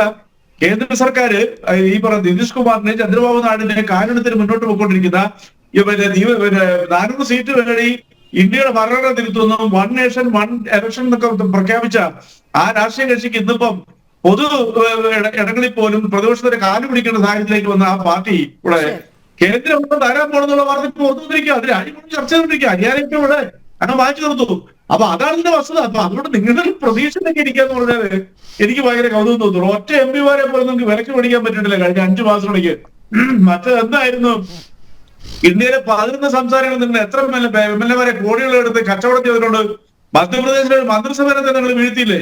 നിങ്ങൾ നോർത്ത് ഈസ്റ്റിലെ സർക്കാരിനെ അതേപടി നിങ്ങൾ വിഴുങ്ങിയില്ലേ? അന്നൊക്കെ നിങ്ങളുടെ കയ്യൊപ്പ് കൊണ്ട് ഇന്ത്യൻ ജനാധിപത്യത്തെ കച്ചവടം ചെയ്തത് നിങ്ങൾക്ക് ഇപ്പൊ എന്താ ഇങ്ങനെ ഒരു പേടി ചെയ്തത്? എന്തുകൊണ്ട് ഇന്ത്യയുടെ പ്രധാനമന്ത്രി നിതീഷ് കുമാറിനെ വിളിച്ചത് സംസാരിച്ചത് അറിയത്തില്ലോട്ടോ. ഈ ഭയത്തിന്റെ കീഴിൽ അടങ്ങിയിരിക്കുന്ന എന്തുകൊണ്ടാ? ഇന്ത്യയുടെ BJP നേതൃത്വം കൊടുക്കുന്ന ഈ കൂട്ടുകക്ഷി അമീർ മന്ത്രിസഭ ഈ സർക്കാർ ഉടൻ താഴെ വീഴുന്നുള്ള ഒരു പ്രഖ്യാപനം വന്നു കഴിഞ്ഞു. ഒരു സംശയം പോലും സംശയിക്കണ്ട. ഞാൻ ഒറ്റ കാര്യം ചോദിക്കട്ടെ 600 ആളുകൾ, അത് 400 പേര് പ്ലസ് 200 600 ആളുകളെ മരിക്കുകയും കാണാതെ കഴിഞ്ഞത് പിന്നെ ലോകത്തിന്റെ മുമ്പിൽ തന്നെ ലോകത്തെ എല്ലാ മാധ്യമങ്ങളും റിപ്പോർട്ട് ചെയ്ത് രാജ്യത്തിന്റെ ദേശീയ ദുരന്തമെന്ന് പ്രഖ്യാപിച്ചില്ലെങ്കിൽ പോലും ദേശീയ ദുരന്തമായിട്ട് കാണുന്ന പിന്നെ നമ്മുടെ വയനാട് ദുരന്തത്തിന് ഒറ്റ പൈസ വരുന്ന തരത്തില്ല. ആ സമയം 35 പേര് മരിച്ച ആന്ധ്രയ്ക്കും തെലങ്കാനയ്ക്കൂടെ കൂടി 3446 കോടി രൂപ അനുവദിച്ചു ഒറ്റ ദിവസം കൊണ്ട്. നിങ്ങൾ സർക്കാർ എന്തുകൊണ്ടാ സർക്കാർ ഭരണം മുന്നോട്ട് പോകാനായിട്ട് നിങ്ങൾക്ക് എന്ത് രാഷ്ട്രീയ പ്രവർത്തനങ്ങളാണ് ഈ കേരളത്തിൽ നടത്തുന്നത്? ഈ ജനങ്ങളോട് നിങ്ങൾക്ക് എന്തെങ്കിലും പ്രതിബദ്ധത ഉണ്ടോ? നിങ്ങൾ അവരോട് പറയൂ. ആരാധന നമ്മുടെ പ്രധാനമന്ത്രി ഇവിടെ വന്ന് 1.5 മണിക്കൂർ എക്സസ് ടൈം കൂടെ അദ്ദേഹത്തിന്റെ ഷെഡ്യൂളിൽ നിന്ന് മാറ്റി കൽപ്പറ്റയിൽ വന്ന് നടത്തിയ ഒരു റൗണ്ട് ടേബിൾ അദ്ദേഹം പറഞ്ഞതെന്താണ്? കുഞ്ഞുങ്ങളെയൊക്കെ മടിയിലിരുത്തിക്കൊണ്ടും ഒക്കെ അദ്ദേഹം പറഞ്ഞ പ്രകടനം എന്തൊക്കെയാ? ഞങ്ങളൊക്കെ സ്നേഹത്തോട് അന്ന് ഞാൻ ഈ പ്രധാനമന്ത്രിയെ പിന്തുണച്ച് സംസാരിച്ചു. ഞങ്ങളൊക്കെ എന്താണ് അദ്ദേഹം കാരുണ്യത്തോടുകൂടി തന്നെ ആ പ്രദേശങ്ങളിലേക്ക് ചുറ്റു നടന്ന് ആ കുഞ്ഞുങ്ങളെയൊക്കെ കയ്യിലെടുത്തു, രോഗികളെ കണ്ടു. കേരളത്തിലെ മുഖ്യമന്ത്രി സൈനിക ഉദ്യോഗസ്ഥന്മാരുമായിട്ട് റൗണ്ട് ടേബിൾ ചർച്ച നടത്തി 1.5 മണിക്കൂർ ഷെഡ്യൂളിൽ നിന്ന് അപ്പുറം വരെ ചെലവഴിച്ചിട്ട് പോയി. ഈ രാജ്യം നിങ്ങളോടൊപ്പമായിരിക്കും, കേരളത്തിനോടൊപ്പമായിരിക്കും എന്ന് പറഞ്ഞ ഇന്ത്യൻ പ്രധാനമന്ത്രി ഒരു ചില്ലി പൈസ പോലെ അനുവദിച്ചോ?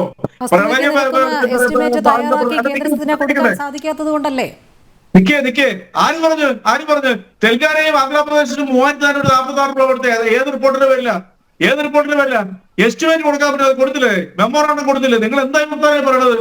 നിങ്ങള് ജനൻ ടിവിയുടെ ചാനല് കേരളത്തിലെ ജനങ്ങൾ കാണുന്ന കുറെ പേരൊക്കെ ചുമ്മാ ഇത് പറയുന്നത് വളരെ ക്രെഡിബിലിറ്റിയോടെ നഷ്ടപ്പെടുത്തരുത്. ഇതൊരു ഹെൽത്തി ചർച്ചയെ മുന്നോട്ട് പോകണം. നിങ്ങളൊക്കെ ഇവിടെ ഇരുന്നുകൊണ്ട് CPM-നെ കുറ്റപ്പെടുത്തുമ്പോൾ നിങ്ങൾ സ്വയം ഒന്ന് ആലോചിക്കണം. ഈ രാജ്യത്തെ ജനങ്ങളല്ലേ കേരളത്തിൽ ജനങ്ങൾ ടാക്സ് കൊടുക്കുന്നില്ലേ? ഒറ്റ റെയിൽവേ ടിക്കറ്റ് പോലും കള്ള ടിക്കറ്റ് ഇന്ത്യയല്ലേ? അതുകൊണ്ടാണ് മുഖ്യമന്ത്രിക്ക് പോലും ഒരു കൃത്യമായ ഉത്തരം അദ്ദേഹം നൽകിയ ഒരു അഭിമുഖത്തിന്റെ കാര്യത്തിൽ പറയാൻ സാധിക്കാത്തത്. അല്ല അത് ഇതുമായിട്ടാണ് ബന്ധമായിരിക്കുന്നത്. അത് ഇതുമായി ബന്ധമുണ്ട്. താങ്കൾ നേരത്തെ നിതീഷ് കുമാറിന്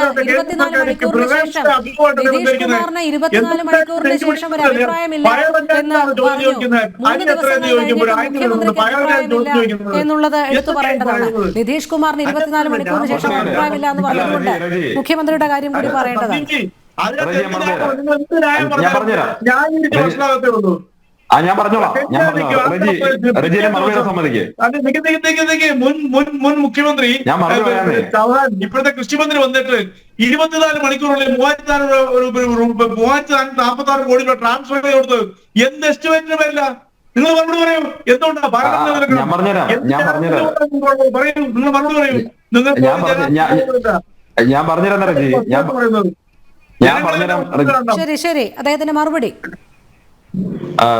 റജി, വയനാടിന്റെ കാര്യത്തിലേക്ക് ഈ ചർച്ച വലിച്ചുകൊണ്ടതുകൊണ്ട് പറയുകയാണ്, വയനാട്ടിൽ പ്രധാനമന്ത്രി വന്ന ശേഷം ഒരു ഡീറ്റെയിൽഡ് മെമ്മോറാണ്ടം സമർപ്പിക്കാൻ ആവശ്യപ്പെടുകയും ഗവൺമെന്റ് അത് കൊടുക്കാമെന്ന് പറയുകയും ചെയ്തു. ആ ഡീറ്റെയിൽ മെമ്മോറാണ്ടം ഇതുവരെ കൊടുത്തോ എന്നുള്ള കാര്യത്തിൽ മുഖ്യമന്ത്രി നിയമസഭയിൽ ഇന്നലെ മൗനം പാലിക്കുകയായിരുന്നു. കൊടുത്തിട്ടില്ല, ഒന്നാമത്തെ കാര്യം. 2, BJP ഇല്ല, ഇല്ല കൊടുത്തില്ല.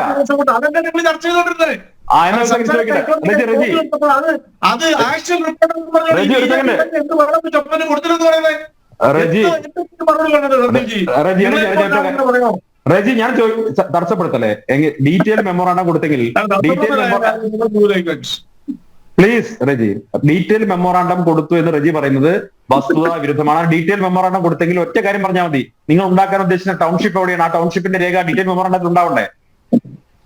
റജി പറയാം, എവിടെ സ്ഥലം ഏറ്റെടുത്തത്? കൊടുത്തിട്ടില്ല.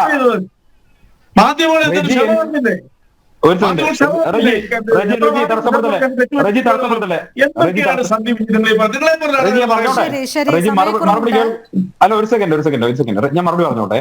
റജി ഇപ്പൊ തടസ്സപ്പെടുത്താൻ നോക്കണ്ട. ഇവിടെ ഡീറ്റെയിൽ മെമ്മോറാണ്ടം എന്ന് പറയുന്നത് അവിടുത്തെ പുനരധിവാസവുമായി ബന്ധപ്പെട്ട ഒരു പാക്കേജ് ആണ് കേരള സർക്കാർ ചോദിച്ചത്. ആ പാക്കേജ് കേരള സർക്കാർ ചോദിക്കുന്ന സമയത്ത് നേരത്തെ ഇവിടുത്തെ കേരള സംസ്ഥാനത്തിന്റെ ഡിസാസ്റ്റർ റിലീഫ് മാനേജ്മെന്റിനുള്ള തെലങ്കാനയ്ക്ക് ആന്ധ്രാപ്രദേശിൽ അനുവദിച്ച ഈ എമൗണ്ട് എന്ത് ഡീറ്റെയിൽ ഞാൻ പറയട്ടെ റജി, കേരളം ആവശ്യപ്പെട്ടത് ഒരു സ്പെഷ്യൽ പാക്കേജ് ആണ്. കേരളം ആവശ്യപ്പെട്ട പാക്കേജ് പ്രകാരമുള്ള ഡീറ്റെയിൽ മെമ്മോറാണ്ടം കൊടുക്കാൻ ആവശ്യപ്പെട്ടു. കേരള മുഖ്യമന്ത്രി പോലും ഈ കാര്യം പറയുന്നില്ല. റജി പറയുന്ന ആരോപണം മുഖ്യമന്ത്രിക്കില്ലെന്നേ. ആക്ഷേപം മുഖ്യമന്ത്രിക്കില്ല. മുഖ്യമന്ത്രി അങ്ങനെ ആക്ഷേപം ഉന്നയിച്ചിട്ടില്ല. BJP ഒരു മിനിറ്റ് BJP ഭരിക്കുന്ന സംസ്ഥാനങ്ങൾ ഇന്നലെ നിയമസഭയിൽ റജി പ്ലീസ് ഞാൻ പൂർത്തിയാക്കട്ടെ. ആന്ധ്രയും അതുപോലെ മറ്റ് സംസ്ഥാനങ്ങളും ഒക്കെ ഇതുമായി ബന്ധപ്പെട്ട പ്രൊസീജിയർ പൂർത്തിയാക്കിയിട്ടുണ്ട്. റജി പറയുന്ന കേരള ഗവൺമെന്റ് പൂർത്തിയാക്കിയിട്ടില്ല. കേരളം പൂർത്തിയാക്കിയിട്ടില്ല. ഒന്ന് ഞാൻ പറഞ്ഞോട്ടെ.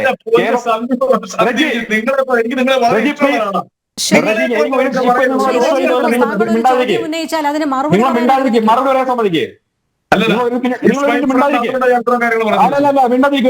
ഞാൻ